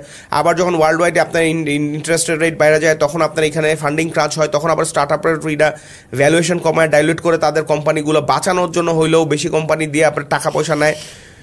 যখন মানে জিনিসটা এইরকম হয়ে যায় যে আপনি একটা ইমব্যালেন্স অবস্থায় চলে গেছেন, যেখানে আপনার আর ব্যবসার উপর ওইরকম কন্ট্রোল নাই, হ্যাঁ, বা আপনি একটা অনেক জোরে দৌড় দিচ্ছেন কিন্তু ফুয়েল আপনার ট্যাঙ্কের মধ্যে ওইরকম নাই, তখন এই জিনিসটা আসলে বেশি প্রবলেম হয়। সো এটা আসলে খুবই টাফ টু মেনটেন, কারণ ফান্ডিং ক্রাঞ্চ কখন আসবে ইউ নেভার নো। এর জন্য আপনাকে যেটা হইতে সবাই বলে যে runway, you have to have enough runway, you have to have enough intellect, you have to have enough market insights যে কখন এটা নর্মাল হইতে পারে, you have to have experience, and অনেক সময় ধরা খায়ও শিখতে হবে, হ্যাঁ, অনেক সময় প্রবলেম ফেস করেও আপনার এটা জিনিসটা বুঝতে হবে। সো ইটস আ জার্নি, মানে there is no hard and fast rule বা শিওর শর্ট নাই। আবার অনেক সময় আছে যে আপনি একদম সুন্দর মতো সব ঘুষায় টুসায় করতে গেলেন, সবই ঠিক আছে, কিন্তু এর মধ্যে বাইরের আরেকজন এসে মার্কেট টি করে চলে গেল। So yeah, this is a very tough thing to manage, but I would say যে এখন আসলে গ্রোথ কথাটা এখন আর মানুষ ইউজ করে না, মানুষ সবাই সাস্টেইনেবল গ্রোথ বলে। 5 বছর আগে, 4 বছর আগে হাইপার গ্রোথ নিয়ে সবাই লাফাইতো, যে হাইপার গ্রোথ মানে আমার খুব ফাস্ট লাগবে,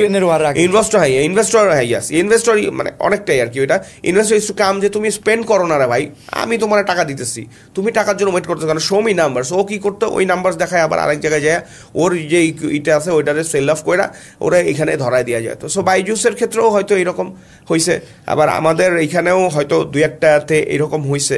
so yeah, you have to be like very careful about this things. আমি কোনোটা আসলে এইভাবে একদম ফিক্স করে বলতেছি না, বিকজ এগুলো খুবই কনফিডেন্সিয়াল জিনিস, but yes this is a thing. আপনার ভাই ব্যবসার মডেল ঠিক হইতে হবে, ব্যবসা হ্যাজ টু আর্ন মানি, টাকা আসতে হবে ব্যবসা থেকে, তাইলে আপনি পারবেন। এখন আপনার বুকের পাটা কত, আপনি কতখানি মানে প্রেশার নিতে পারবেন, আপনি কতখানি একটা ব্যবসাটা টানতে পারবেন যে হ্যাঁ আমি জানি এটা চলবেই, এটা 5 বছর ধরে টানতে হবে। If you are that long term vision যদি থাকে, দ্যাট মানে অত সাহস থাকে এবং এই প্রিপারেশন থাকে, and if you have confidence upon you যে আমি ফুয়েল কালেক্ট করতে পারবো, তাইলে you can do your thing. Only you will understand যে what to do for your business, and if you don't understand, talk to people যারা have done this things. And আমাদের এখানে হয় ইন্ডাস্ট্রিতে ফাউন্ডার্স টু ফাউন্ডার্স অনেক কিছু share হয়ে যায়। আর আমাদের এখানে আরেকটা জিনিস, আপনি যেটা বাইজুসের কথা বললেন যে ফ্ল্যাশি স্টাফ, ফ্ল্যাশি স্টাফ থেকে we have to come out of this.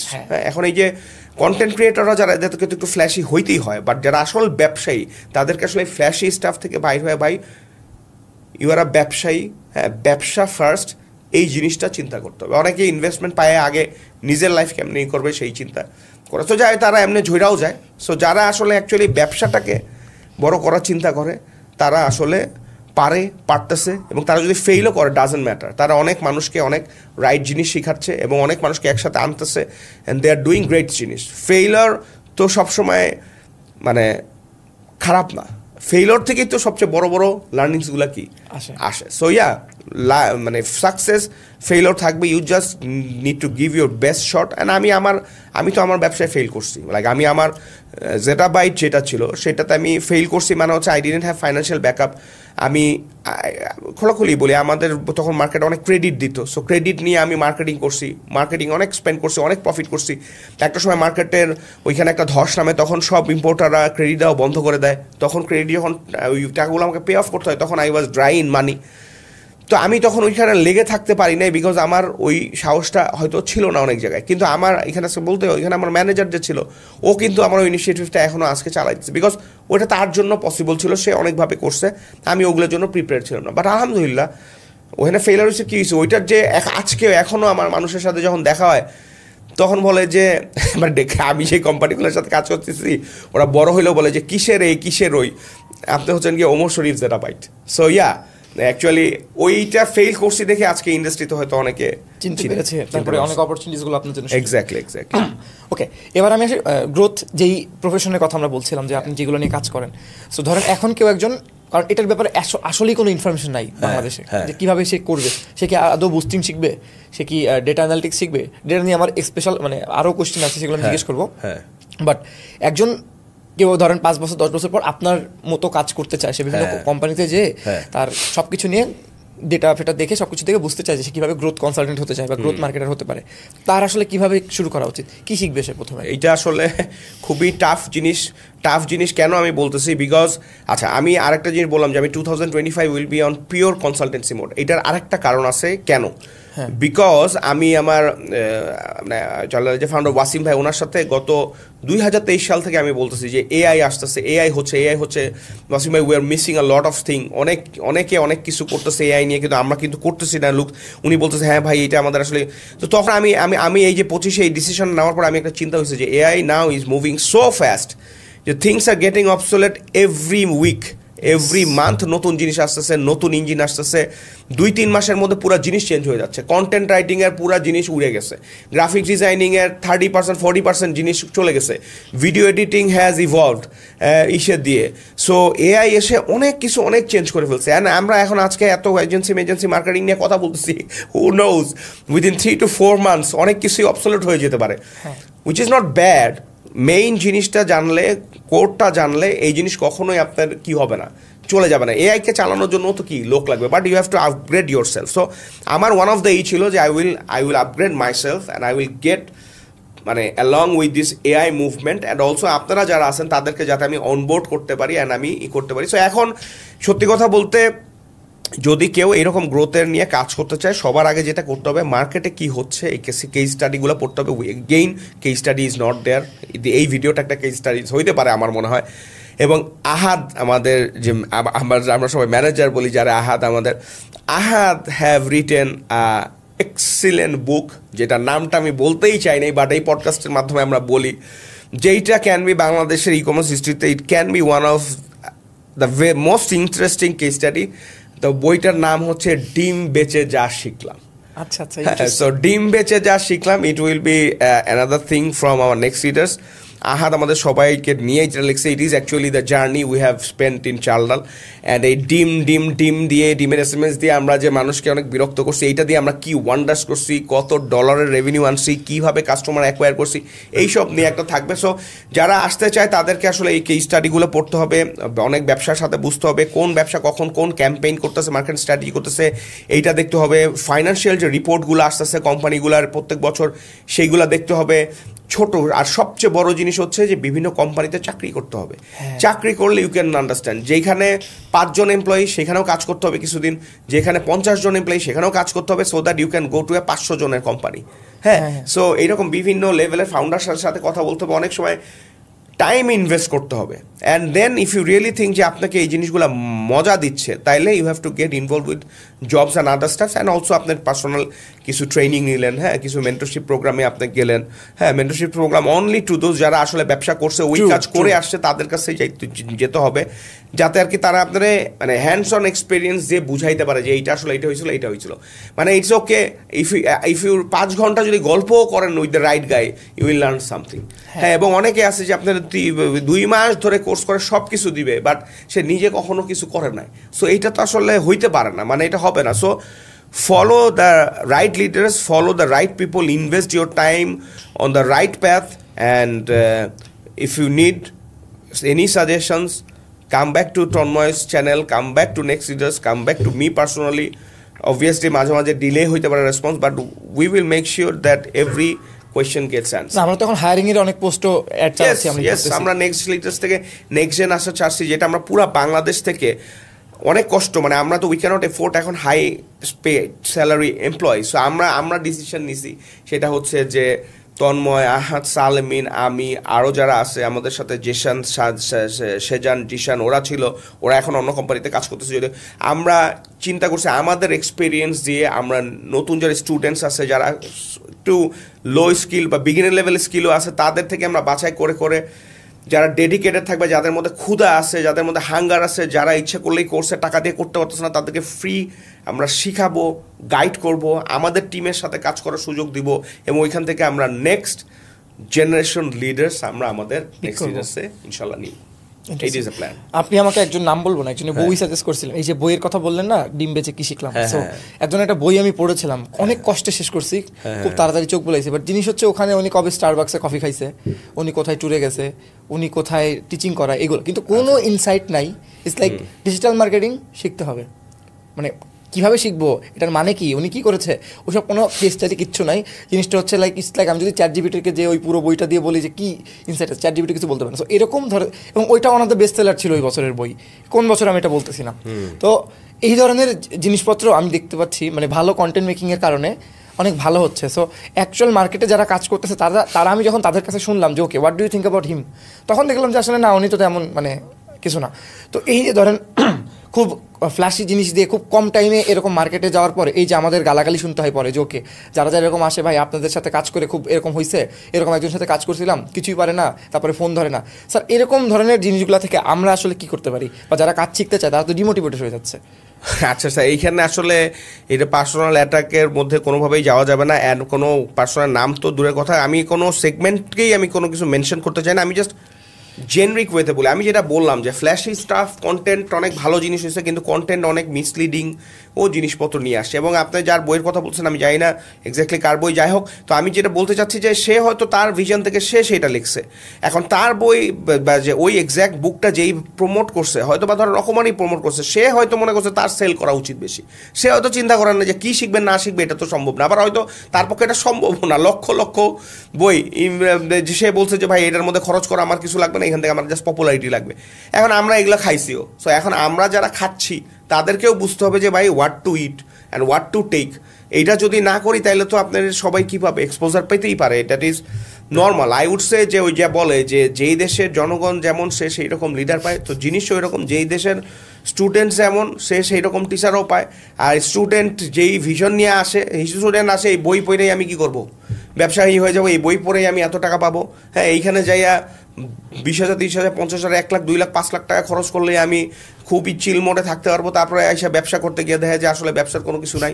So কোনো কারোরই কিছু না, আমার খালি রিকোয়েস্ট হচ্ছে যে ফ্ল্যাশি স্টাফ দেখা don't get like misled, think about it, talk to people, and মাঝে মাঝে স্পেন্ড করাও ভালো, মানে ধরা খাওয়াটাও দরকার আছে শেখার জন্য, কিন্তু জাস্ট মানে যখনই আপনি দেখবেন which sounds too good to be true, it is actually too good to be true. So invest your money in the right place and বোঝার চেষ্টা করেন যে যার কাছে আপনি যাচ্ছেন গাইডেন্স নিতে বা যাকে আপনি ফলো করতে চাচ্ছেন বা যেই বই থেকে আপনি শিখতে চাচ্ছেন সেখান থেকে আসলে কতখানি হবে। সো সব কিছু ইনভেস্টমেন্ট যে একদম ওয়ার্থ হবে তা না। Obviously you can test and trial, but হুজুকে অ্যান্ড ফ্ল্যাশি স্ট্যাফ দেখেই আপনার ট্র্যাপড হয় না, এইটাই আমার জাস্ট একমাত্র রিকোয়েস্ট বা সাজেশন বলবো। কারণ আমি আসলে এই পডকাস্টের একটা রিজন কিন্তু এইটাও আছে, because I was feeling like যে আমি আর কি কমেন্ট করব কারো ব্যাপারে, বা আমি আর কি বলবো, বিকজ আমরাই তো কথা বলতেছি না। সো আমরা যারা করছি তারা যদি কথা না বলি তাইলে হাউ ডু পিপল নো যে আসলে এইখানে করা উচিত বা এইখানে শোনা উচিত। বলতেছি না যে আমরাই উচিত, বাট আমি আরও 10 জনকে চিনি ইন্ডাস্ট্রি যারা অনেক রথি মহারথী, এরা কথা বলে অনেক কিছু করা যাবে, কিন্তু তারা হয়তো টাইম পাচ্ছে না বা তারা মনে করতেছে যে যে যা করুক। কিন্তু আই ফেল্ট লাইক যে I have to share this with the young generation, I have to share with other practitioners যারা দেখতেছি যে মানে একজনকে দেখতেছি 5 জায়গায় যাচ্ছে, তো সে he or she is not finding the path. So এই দিকগুলো যদি আমরা না বলি তাহলে কিভাবে তারা এইগুলা কি হবে সলভ হবে, এর জন্য আর কি এত কথা বলা আজকে। না, মেবি আপনি যাদের কথা বলতেছেন যারা অ্যাকচুয়ালি মানে আরো এক্সপার্ট লেভেল আছে, they are busy building their own business, এটাই। আচ্ছা, নেক্সট কোশ্চেন হচ্ছে স্যার, বাংলাদেশে বর্তমানে আমি অনেক মানুষের কথাবার্তা শুনি যারা বলে যে ইউথের are not in right direction because of many things. তো আপনার কাছে কি মনে হয়? আপনি তো খুব ভালো মানে অনেক ইউথ নিয়ে কাজ করছেন, মানে আপনার চেয়ে বেশি ইউথ নিয়ে প্রফেশনালি কাজ করা মানুষ খুব কম আছে বাংলাদেশে যারা ফিল্ডে কাজ করছে। অনেক আছে অনলাইন ওয়েবিনার, ওইটা না, ফিল্ডে আপনি দেখছেন, অফলাইন দেখছেন, অনলাইন দেখছেন, কাজ করাইছেন, বিল্ড করছেন, লোকজন স্কিল তৈরি করছেন। আপনার কি মনে হয় আসলে বাংলাদেশের ছেলেপেলে কি শিখতে চায় আদৌ, বা মানে কিভাবে তাদের সাথে কাজ করলে তাদের থেকে, যেমন অনেক এমন ছেলেপেলে আছে আমি বলবো যারা এলাকায় মস্তান হিসেবে চিনতো, তাদেরকে গুন্ডা হিসেবে চিনতো, তারা আপনার সামনে বা আপনার সাথে কাজ করে বা লাইক যখন প্রফেশনালি ঢুকছে তারা খুবই রেসপন্সিবল হয়েছে, দেন বিয়ে করছে, বাইক কিনছে, দেন মানে তারা ফ্যামিলি চালাচ্ছে, খুবই অন্যরকম হয়ে গেছে। সো মিসম্যাচটা কি আদৌ শেখালে কিভাবে শেখানো দরকার, যেটা আমরা পারতেছি না? আমিও তার মধ্যে আসি। হ্যাঁ, ভেরি গুড কোয়েশ্চেন। অ্যান্ড মানে এটা আসলে আমি মানে চাইছি এরকম একটা কোয়েশ্চেনের অ্যান্সার দিতে। মানে আমার মনে হয় যে আসলে ভালোর কোনো অভাব নাই, মানে ভালো এবং পটেনশিয়াল ইউথের কোনো অভাব নাই, ইউথের মধ্যে পটেনশিয়াল কোনো অভাব নাই। It's just lack of focus on the youth. And কেউ ইউথকে নিয়ে ওইভাবে আসলে কাজ করতে চাচ্ছে কি না, শুধুমাত্র নিজের স্বার্থ না দেখে ইউথের যাতে একটা গাইডেন্স পায় সেইটা নিয়ে কাজ করতেছে কিনা, এইটা we have to understand. And এইখানে আমার যশোরে যাওয়ার পরে, রাজশাহীতে যাওয়ার পরে আমার যেটা মনে হয়েছে যে আউট অফ ঢাকায় আরও বেশি পটেনশিয়াল আছে। হ্যাঁ, ঢাকায় তো পটেনশিয়াল আছেই, কিন্তু এই ঢাকায় যে comfort zone, comfortable life, it is a very big obstacle. হ্যাঁ, যেইটা কেন আমার মানে আমি নিজেও ঢাকার, তো আমি নিজেও ফিল করছি যে ঢাকায় যে এত কমফোর্ট জোন অ্যান্ড যারা আছে এদের জন্য অনেক বড় অবস্ট্যাকল হচ্ছে টু মানে আরেকটু টাফ হওয়া বা আরেকটু হাঙ্গারের মধ্যে শেখা অ্যান্ড মানুষ জিনিসপত্র রিয়েলাইজ করা। যেমন যশোরে খুবই লো স্যালারির লোকজন এসে এমন এমন কাজ করতেছে, ওরা জানেও না যে তারা কি করতেছে। আমি জাস্ট একটা এক্সাম্পল দিব, এইটা আসলে যাই হোক একটা এক্সাম্পল দিব যে বাংলাদেশের one of the largest company, যা বিদেশি কোম্পানি, সেইখানে আপনার পুরা কোম্পানির মধ্যে ডেটা অ্যানালিস্ট বা এসকিউএল নিয়ে কাজ করে এরকম লোক আছে 3 জন। হ্যাঁ, এবং তাদের স্যালারি সবারই লাখ টাকার উপরে। অ্যান্ড সেম জিনিস চালডাল যশোর অফিসে এইরকম লোক আছে 60 জন। সো এইটা যদি অন্যরা শুনে এরা কখনো বিশ্বাসও করতে পারবে না যে আসলে কি হয়েছে। এবং সো এইখানে এরা একদম লোয়ার লেভেলের লোকজন, মানে একদমই নিউ যারা আসছে, তারা যে কি শিখছে, প্রপার গাইডেন্স পেয়ে proper leadership, it is unthinkable. So that gives me much মোরই যে আসলে আমরা যদি রাইট জায়গায় টাইম ইনভেস্ট করি, বড় বড় কোম্পানিগুলো আগায় আসে, ঢাকার বাইরে যায় ট্যালেন্টগুলোর বিল্ড করেন, সময় নিতে হবে। আজকে দিলাম কালকে হবে না, you have to build the ecosystem in Rajshahi, in Rangpur, in Barishal, in Chittagong, in no matter, মানে যত রিমোট এরিয়াতে বিল্ড করলে ওইখান থেকে অনেক কিছু আসা পসিবল। আর যদি আমার বলেন যে আজকের ইউথের সবচেয়ে বড় প্রবলেম কি, আমি বলবো যে এটা ইউথের বড় প্রবলেম হচ্ছে সোশ্যাল মিডিয়া। সোশ্যাল মিডিয়া অনেক পজিটিভ জিনিস, কিন্তু এই সোশ্যাল মিডিয়ার যে story and reels and other staff, হয়তো আমার এটাও একটা রিলে যাবে, বাট এই প্রবলেম যেটা হচ্ছে stories and reels and other staff, যে শর্ট স্প্যান ভিডিওগুলো জিনিসগুলা, এগুলো মানুষকে খুবই রেস্টলেস করে ফেলছে। অ্যান্ড তারা একটা বই পড়বে, সেই বই পড়তে পারে না। আমি একটা বইয়ের 10 পৃষ্ঠা পড়ার পরে আমার মনে হয় যে এত টাইম লাগতেছে, হ্যাঁ এর মধ্যে আবার চ্যাট জিপিটি আসছে, আপলোড করে সামারি করে দিলে সামারি পড়তেছে, এখন তো আরও বই পড়া হবে না। সো এখন কথা হচ্ছে যে পজিটিভ অ্যান্ড নেগেটিভ সবই আছে। ইউথরা যেটা হইতেছে সবসময় এখন শর্টকাটের একটা টেন্ডেন্সি আছে, which is I think is very wrong. And ওই যে আমি বললাম যে ফ্ল্যাশি জিনিসের প্রতি অ্যাট্রাকশনটা চলে আসছে, এই ফ্ল্যাশি জিনিসের প্রতি অ্যাট্রাকশনটা কমাইতে হবে, কোর ভ্যালুসগুলো বুঝতে হবে। অ্যান্ড আমরা যারা একটু বয়স হয়েছে, যাদের কিছু এক্সপিরিয়েন্স হয়েছে, তাদের সাথে ইউথের আরও বেশি বেশি কী করতে হবে, কাজ করতে হবে। যেমন ধরেন আমি আপনাদের সাথে যখন কাজ করি, বলি তোমাদের বয়স কত, আপনারা হচ্ছে 20 বছর, 25 বছর, 26 বছরের বয়স কম। আমার নিজেরই হিংসা হয় যে ওরা এত সুন্দর সুন্দর ভালো জিনিস করতেছে, কিন্তু বাংলাদেশে আর কতজন লিডার এইরকম, আমি আমার কই বলছে, কতজন সুযোগ পাইছে যে তার চেয়ে এত বড় গ্যাপের লোকজনের সাথে কী করার কাজ টিচাররা পাইছে, কিন্তু প্রফেশনাল লাইফে এত মানে বড় গ্যাপ থাকে না, হয়তো 5-10 বছরের কি একটা গ্যাপ থাকে। সো আমাদের ইউথকে আরও বেশি ইনভলভ করতে হবে। আর এখানে আমি আরেকটা খুবই ইম্পর্টেন্ট জিনিস একটু শেয়ার করি, যেইটা হচ্ছে যে অনেক ইজি জবে হাই স্যালারি পাওয়া, এইটাও খুবই ডিস্ট্রাকটিভ জিনিস, খুবই ভয়ঙ্কর একটা ক্ষতিকর একটা জিনিস। প্রথমে আপনাকে বুঝতে হবে যে মানি অফ ভ্যালু, আপনি একটা মিনিমাম ওয়েজেস যেটা আপনার লাইফ লিড করার জন্য লাগে, সেই রকম একটা কোম্পানিতে ঢুকতে হবে। ওইখানে ঢুকে আপনি স্কিল আপগ্রেড করেন, যান হবে, একটা নির্দিষ্ট সময় দেন, ডোন্ট রাশ। 25 বছর, 27 বছর, 28 বছর পর্যন্ত আপনি don't bother about the salary, bother about the knowledge and মানে value you are getting out of your job, then focus on the কি মানি। এটা একটা খুব ইম্পর্টেন্ট। এই কথা আমি কোথাও শুনি নাই, এটা একটা ইন্টারেস্টিং। না, এটা ইজ ভেরি ইম্পর্টেন্ট। এটা আপনাদের সাথেও আমি দেখছি যে আপনাদের অনেকের হয়তো রেস্টলেসনেস থাকে, কিন্তু আপনারাও তাও অ্যাটলিস্ট আমার সাথে বা চাল্লালের সাথে থাকছেন বা অন্য হিসেবে থাকছেন দেখে, তা আপনারা বুঝছেন যে না, সময় দিতে হবে। নেক্সট রিটার্স যখন আমরা করছি তখনও আপনাদের সাথে তো আরও অনেকেই ছিল, কিন্তু সবাই কি আসে না, বিকজ দে থট যে এই নতুন কোম্পানি এর চেয়ে আমি যে আরেকটু ভালো কোম্পানি যেতেই পারি, 5-6 বছর আমার এক্সপিরিয়েন্স আছে, আমি যেতেই পারি। কিন্তু ও যে এক্সপিরিয়েন্সটা কোথার থেকে পাইছে, গাইডেন্সটা কোথার থেকে পাইছে, সেটা হয়তো তার মাথার মধ্যে কি ছিল না। কিন্তু ওরা যদি থাকতো, হয়তো আমরা আরও ভালো ইম্প্যাক্ট করতে পারতাম নেক্সট ইয়ার্স থেকে। এটা অনেক ট্রু, এটা অনেক ট্রু। পার্সোনালি আমি এগ্রি করি, কারণ কি ব্যাম্বো ট্রির মতো এটা প্রথমে কিছুই আসবে না, ফাইন্যান্সিয়াল ইস্যু হবে, বাট যখন আসা শুরু হবে, এত দিক দিয়ে আসা শুরু হবে, তখন মানে ইটস লাইক আ ব্লেসিং হবে। আমি আমার নিজের এক্সাম্পলই আমি দিতে পারি। আমার যেমন অনেকগুলো জিনিসই রিসেন্টলি আসছে, যে জিনিসগুলো যেমন আমি একটা ট্রেনিং করাইছি, ওই ট্রেনিং আমি পার সেশন যেটা ইনকাম করছি, ওটা আমার প্রথম জবের স্যালারির চেয়ে 4,000 বেশি পার সেশন। হ্যাঁ, তো ওইটা দিয়ে আমি হয়তো এখন একটা ভালো ম্যাকবুক কিনবো, বেটার। তো ওইটাই বলতেছে, যখন আসা শুরু হবে তখন এত দিক দিয়ে আসবে, তখন আর কথা নেই। যেমন রিসেন্টলি আমি একটা অফার পেয়েছি, ওরা হচ্ছে একটা এডটেক টাইপের কোম্পানি, এখন অত বড় না। ওরা চায় আমি ওদের ওয়ান অফ দ্য মানে ডিজিটাল মার্কেটিংয়ে লিড ট্রেনার হিসেবে ওদেরকে হেল্প করি, তাহলে আমার ফেস ইউজ করবে ওরা অনেক বেশি এগুলো। তো এখন এটা যদি আমি করি, হয়তো এখান থেকে আমার ফাইন্যান্সিয়াল বেনিফিট আসবে, হয়তো আমি করবো না এটা, কারণ আমি চাই এগুলো নেক্সট লিডার বা আমার পার্সোনাল জিনিসপত্র শুরু করতে।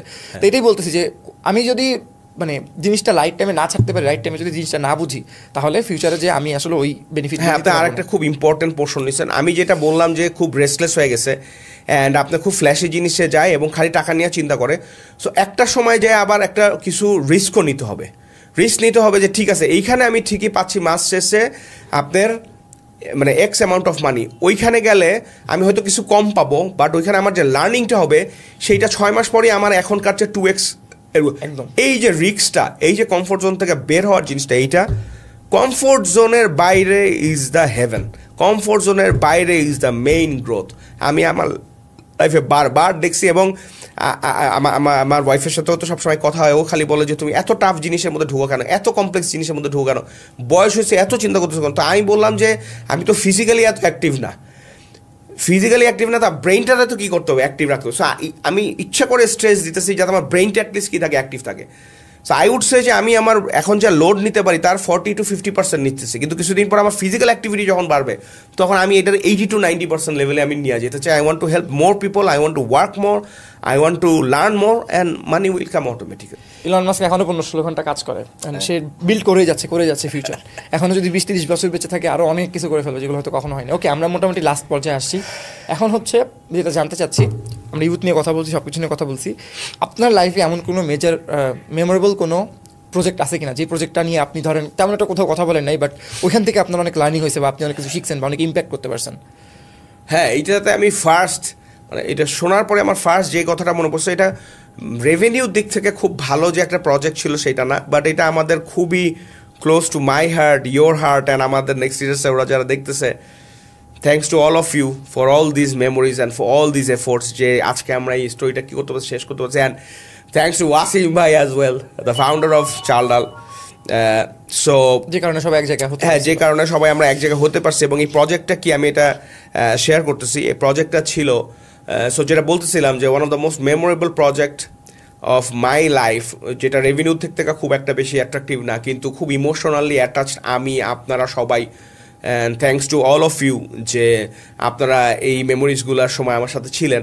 এটা হচ্ছে গিয়ে যশোরে আমরা যখন লঞ্চ করি চালডাল, তখন we are very excited because Chaldal তো ঢাকাতে ছিল, পরে আমরা 7টা সিটিতে নেই, তো যশোরে মনে হয় থার্ড সিটি ছিল আমার যতদূর মনে পড়ে, সেকেন্ড সিটি ছিল, আচ্ছা সেকেন্ড সিটি ছিল, তারপরে নারায়ণগঞ্জ গেছিল, আচ্ছা ও ফাইন। সো সেকেন্ড সিটি ছিল। সো তো আমরা যেটা বা থার্ড সিটি হোক সেকেন্ড সিটি হোক যেটি হোক, যেটা হয়েছে সেটা হচ্ছে যে ওইখানে আমরা যখন আর কি চিন্তা করতেছিলাম যে এখানে আমাদের অনেক এমপ্লয়ি আছে, we are already getting a lot of orders, তো তখন আমরা চিন্তা করলাম যে আচ্ছা এখান থেকে আমরা ডেইলি 1000 অর্ডার আনা যায় কিনা, কীভাবে করা যায়, মানে it can be our experimental hub.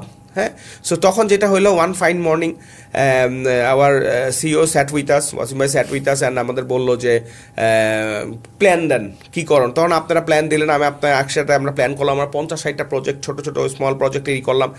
তখন আমরা বাজেট বললো, তো আহাদ আমাকে বলতেছে যে স্যার বাজেট তো অনেক টাকা আসতেছে। আমি বললাম যে চাইছে যেহেতু এটা দিতেই হবে, দাও 30 লাখ। তো হ্যাঁ, তো যাই হোক, তো যেটা হইলো, যেটা কি হইলো, সে লাস্ট পর্যন্ত উই গট 30 লাখ টাকা অফ বাজেট অ্যাপ্রুভাল, 35 লাখ টাকা of budget approval only for Jessore. এবং সেটা ওইখানে মাঝখানে যেটা হলো, উনি দেখলো পয়েন্টগুলো, সেটা ক্যাজুয়ালি বলো আচ্ছা তাই ঠিক আছে, আমি অ্যাকাউন্টসে মেইল করে দিচ্ছি, মানে ইটস লাইক 2 মিনিটের মধ্যে সে বাজেটটা অ্যাপ্রুভ করেছে। সো হি ওয়াজ সেইং যে তোমরা এখনো বসে আছো কেন, টাকা খরচ করতে হবে, and we will disburse the money tomorrow, hand এইটা আমরা করতে হবে। তখন আপনারা যেটা করছেন, আমরা একটা ইনিশিয়াল একটা আইডিয়া করি, তারপরে উই অ্যাকচুয়ালি ব্লিউ ইট, আমরা পুরো যশোর শহর ইয়েলো বানায় ফেলাইছিলাম। আমরা গ্যাস সিলিন্ডার সুদ্ধা পৌর পার্কে আমরা নিয়ে যাই, তারপর ওইখানে আমরা প্রায় ডিস্ট্রিবিউটেড অ্যারাউন্ড 2000 বেলুনস, অ্যান্ড পৌর পার্কে শুক্রবার দিন অনুষ্ঠান ছিল, ওইখানে বাচ্চারা সবাই বেলুন নিয়ে করতেছিল, আমরা ইয়েলো আরও অনেক গেমসের অ্যারেঞ্জমেন্ট ওখানে করছি, ওখানে আমরা টি শার্ট অ্যারেঞ্জমেন্ট করছি, পুরা শহরে আমরা টি শার্ট, কি রিংস অ্যান্ড ক্যাপস দিছি। এরপরে পরে 2 বছর মানুষজন রাস্তায় দেখলেই বলতো ভাই টি শার্ট দিবেন না, ভাই ক্যাপ দিবেন না, এইরকম ধরতো। এবং মানে ইট ওয়াজ মানে অ্যামেজিং মেমোরি। আমরা 200-250 লোক রাস্তার মধ্যে নেমে গেছি, হ্যাঁ, তারপরে আমরা 150 লোক দিয়ে একটা এগের লোগো বানাইছি, তারপরে আমরা অফলাইনে নামছি, আমরা লিটারেলি ট্রাকের পিছনে উঠে পুরো যশোর শহর ঘুরছি।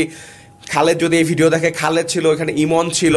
আমরা যেটা করছি, আমাদের ব্র্যান্ড কালারের সাথে বোম্বে যে চিপসটার নাম কি, রিং চিপস, আমরা প্রায় 300-500 প্যাকেটের মতো রিং চিপস করে আমাদের সবার গলায় পেঁচায় ট্রাকের উপরে আমরা উঠে আমরা এগুলো ডিস্ট্রিবিউট করছি, লিড জেনারেশন ক্যাম্পেইন করছি। তো it was a extremely memorable story for us. And এইটার পরে সিও যখন আমি ফেরত আসি, তখন হি ওয়াজ যশোর, তখন বলতেছে যে ভাই it is a great success. তো এই যারা তাকে চিনেন না, সে খুবই কম অ্যাপ্রিসিয়েট করে, অ্যান্ড কোনো কিছুতেই সে খুব সহজে খুশি হয় না, বাট এইটাতে আমরা এফোর্ট দিছিলাম দেখে সে আসলেই বলছিল, I could understand from his যে ভাই এটা তো মানে we touched a lot of life and we touched a lot of people, and এই ব্র্যান্ডটা এর জন্য ওইখানে আপনারই হয়েছে। এবং আমরা ওইখানে যেটা করছিলাম যে যশোর এবং খুলনাতে আমরা মনে হয় 200-র মতো ওয়ালেও আমরা পেইন্টিং করছি। হ্যাঁ, ওয়াল পেইন্ট ছিল। So it was really memorable, the Jessore and Khulna activation session. It was এই জন্য হয়তো অনেকগুলো জায়গাতে সিটি এক্সপেনশন, এটা যদি খারাপ লাগে আমি কেটে দিব, এক্সপেনশন হয়েছিল, সেগুলো জায়গায় বন্ধ করা হয়েছে, বাট দিস সিটি যশোর এখনো কিন্তু দে আর অপারেটিং। হ্যাঁ, রাইট, অনেকগুলাতে এক্সপ্যান্ড হয়েছিল। So it is actually part of strategy as well. খালি বড় করলেই হবে না, বুঝতে হবে যে আমি যে ডানাটা মেললাম এটা কি আবার ব্যাকফায়ার করতেছে কিনা। সো চালডাল আমরা 7টা সিটিতে নিছি, তারপর আমরা দেখছি যে আমাদের এখানে চিরাগায় 3টা ওয়্যার হাউস ছিল, তখন আমরা দেখতেছি যে 3টা ওয়্যার হাউস প্রফিটেবল হওয়ার জন্য যে পরিমাণে অর্ডার দরকার আমরা ওইরকম পারতেছি না। অর্ডার হয়তো পারতেছি, কিন্তু এটা অর্ডার প্রফিটেবল হচ্ছে না, এক দিয়ে খালি চালাতে হইতেছে। তখন আমরা ব্যাক ফুটে আসি। এইটাও একটা স্ট্র্যাটেজি, আর এইটার থেকেও শেখার জিনিস আছে। হ্যাঁ, আমরা সিলেটে সবাই চাই, সিলেটে লন্ডনী লোক আছে, টাকা আছে, অর্ডার হচ্ছে, তারপরেও কেন বন্ধ করলেন? কারণ 400 অর্ডার দরকার ছিল, 200 অর্ডার হচ্ছিল। আমরা রাজশাহীতে আমাদের emotional next hitech park, next Rajshahi 10 তলায় অলরেডি চালডাল স্পেস নিয়ে নিছে। কেন ব্যাকে ফুড করলেন? কারণ হচ্ছে গিয়ে প্রফিটেবল হচ্ছিল না, এবং তখন একটা ফান্ডিং ক্রাচ আসারই ছিল। তখন আমরা মাসে 1 কোটি টাকা খালি ওই ওয়্যার হাউসগুলো বন্ধ করার ফলে কি হয়েছিল, সেভ হয়েছিল। So all these are learnings, হ্যাঁ, যেগুলো আমরা গ্রোথের মুভ করছি এবং করে ব্যাকফুটে আসছি এবং আবার করছি। এখন যেমন চ্যানেলটা আবার আরেকটা ফেজ যাচ্ছে। উদিতির সাথে আজকে কথা হচ্ছিল, team has bounce back again and ভালো পারফর্ম করতেছে। ম্যাঙ্গো আসতেছে, ম্যাঙ্গোর অনেক সেল হচ্ছে। হ্যাঁ, আমি নাম্বারসটা শেয়ার করতে পারতেছি না, টেলি সেলসের সেলস আগের চেয়ে আরও কিছুটা বাড়ছে। হ্যাঁ, so yeah, beautiful things are happening around. Okay, last আমাদের আজকের পডকাস্টের লাস্ট কথা হচ্ছে, if you want to share anything about next leaders, একটা ছেলে যে বিজনেস শুরু করেছে, বিজনেস করতেছে, এটা নিয়ে আমরা অলরেডি কথা বলেছি, বাট আমি যেটা শুনতে চাচ্ছি সেটা হচ্ছে তার কীভাবে মানে চিন্তা করা উচিত একদম প্রথমে। নতুন বিজনেস ওনার লাইক 20,000 টাকা দিয়ে শুরু করছে, সে মোটামুটি 20,000 থেকে 50,000 পর্যন্ত গেছে। তার কীভাবে চিন্তা করা উচিত? কারণ সে এখন হয়তো আমাদেরকে ওইভাবে অ্যাফোর্ড করতে পারবে না, বাট তারপরেও যদি তাদের জন্য কয়েকটা টিপস আপনি লাস্ট শেয়ার করেন, সেখানে আমরা শেষ করবো আজকে। আমার মনে হয় ব্যবসার সবার আগেই হচ্ছে যে ব্যবসাটা কি আপনি মজা পাইতেছেন কিনা, আর আপনি যে ছোট্ট ছোট্ট আউটপুটগুলো পাচ্ছেন, ধরেন 2,000 টাকা লাভ হচ্ছে, এগুলোর অ্যাপ্রিসিয়েট করতে জানতে হবে যে হ্যাঁ আমি এটা খুশি হচ্ছি। অ্যান্ড সে যদি এটা মনে হয় যে না আমি তো মজা পাইতেছি, কষ্ট করতে ইচ্ছা আছে, এবং তার যদি হাঙ্গার থাকে, তাহলে প্রথমে তাকে একদম ওই যেটা বলে বুটস্ট্র্যাপিং, খুব কম করে করেই কী করতে হবে, আগাতে হবে, এবং চেষ্টা করতে হবে যেই কাস্টমারগুলাই পায় সেগুলো যাতে হ্যাপি বানানো যায়। এবং এখন একটা ট্রেন্ড চলে আসছে, আমি কোম্পানিটার নাম বলছেন, যে রিভিউটারে খুব ফোকাস করতেছে, উইচ ইজ ভেরি গুড। একটা জিনিস ওইখান থেকে খুব ভালো আসছে যে রিভিউটা সবাই কি আগে ফোর্স করে। তাই বলে ফেক রিভিউ আনা যাবে না, জেনুইন রিভিউ নিতে হবে, কাস্টমারের ফিডব্যাক নিতে হবে। বিকজ অনলাইনে সবসময় নেগেটিভ জিনিসটা ছড়ায়, পজিটিভ জিনিসটাও কি করতে হবে, ছড়াইতে হবে। তারপর তাকে বুঝতে হবে যে এটার সাপ্লাই চেনটা আমি কিভাবে করতে পারি। আমার যে কেনার খরচ, সবাই বলে যে ব্যবসায় জেতায় লাভ, মানে কেনায় লাভ, কিনে যে লাভ করতে পারবে, বেচেও সে কি করতে পারবে, লাভ করতে পারবে। সো সাপ্লাই চেন বা কোথা থেকে নিচ্ছি সেইটা আমার বুঝতে হবে। ছোট ছোট মার্কেটিং, কন্টেন্ট মার্কেটিংই করেন, নিজেই একটা মোবাইল দিয়ে একটা ভিডিও বানায় ফেলান, করেন। অন্যরা যারা করতেছে তাদের ফেসবুকে কি লিখতেছে, তারা পেজে কি করতেছে, এগুলা বোঝার চেষ্টা করেন। হ্যাঁ, অনেকের সাথে কথা জেনারেট করার চেষ্টা করেন, আস্ক লট অফ কোয়েশ্চেন্স। হ্যাঁ, এখন অনেকেই আছে যে আপনার কোয়েশ্চেনগুলো দেখেও অনেকে আপনার প্রতি কী হইতে পারে, অ্যাট্রাক্টেড হতে পারে, এবং আপনাকে নিয়ে নিতে পারে যে ঠিক আছে তুমি আমার এখানে কাজ করো। ওই কোম্পানিতে কাজ করে আপনি 1 বছর কাজ করে হয়তো শিখতে পারবেন। এবং আমরা নেক্সট লিডার্সে যারা আছি, নেক্সট লিডার্স জানি, এবং আমি আরও অনেক ফাউন্ডারকে চিনি যারা, যদি আপনি যে বলেন যে আমি 1 বছর আপনার এখানে কাজ করে শিখবো, তারপরে আমি আমার নিজের ব্যবসায় ফেরত, they will be more than happy. হ্যাঁ, এখন এই ফাউন্ডাররা এইটা আরও অনেক অ্যাপ্রিসিয়েট করে যে ওর মধ্যে অন্টারপ্রেনারশিপ মাইন্ডসেটটা কি আছে। So yeah, this is very important. And আমি যেটা বললাম যে মানে কাজ শেখা আগে, টাকা পয়সা আসবেই।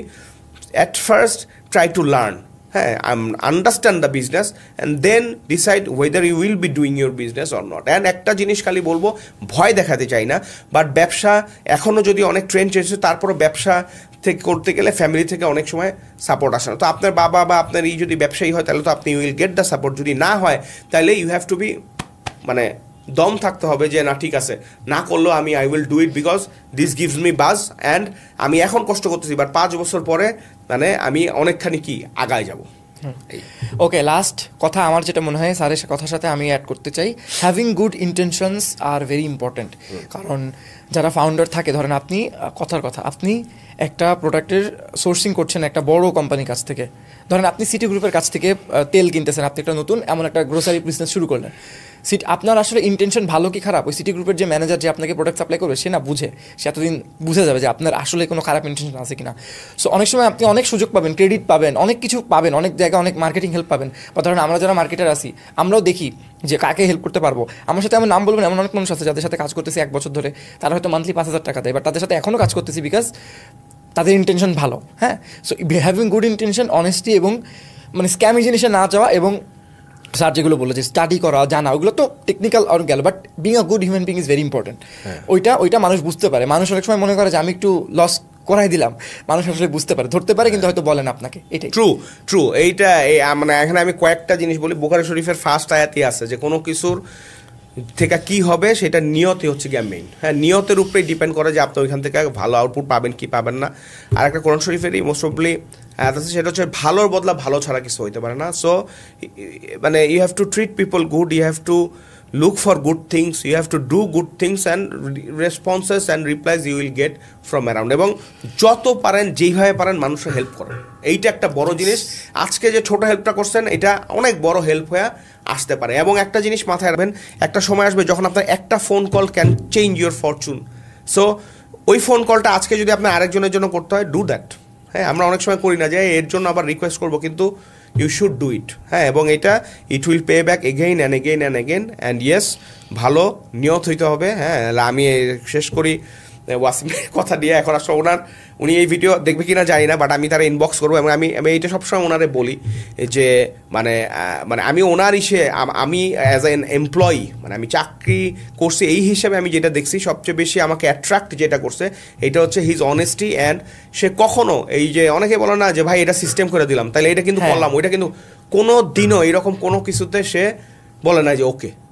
সবসময় বলছে না ভাই ওইটা, না ভাই এইটা, না ভাই তা না। এর মানে এইরকম না যে আমরা সিস্টেম করতে চাইছি, মানে আমরা অনেক সময় অনেক শর্টকাট বা অনেক কিছু উজ্জ্বল রাখতে চাইছি বা মার্কেটিংয়ের ভাষায় একটু ইনডাইরেক্টলি বলতে চাইছি, কিন্তু সে সবসময় বারবার খালি বলছে যে না, বি ক্লিয়ার, যাতে কাস্টমার কখনো কি না হয়, ফিল না করে যে আমার কি করছে, বেশি চালাকি করছে। Because at the end of the day আমরা যতই চালাক হই না কেন, কাস্টমার আমাদের চেয়ে বেশি চালাক। এটাই। So that being shed, I think আমাদের এই পডকাস্ট যারা শুনছেন তারা অনেকগুলো জিনিস ক্যাচ করতে পারছেন, অনেকগুলো বুঝছেন।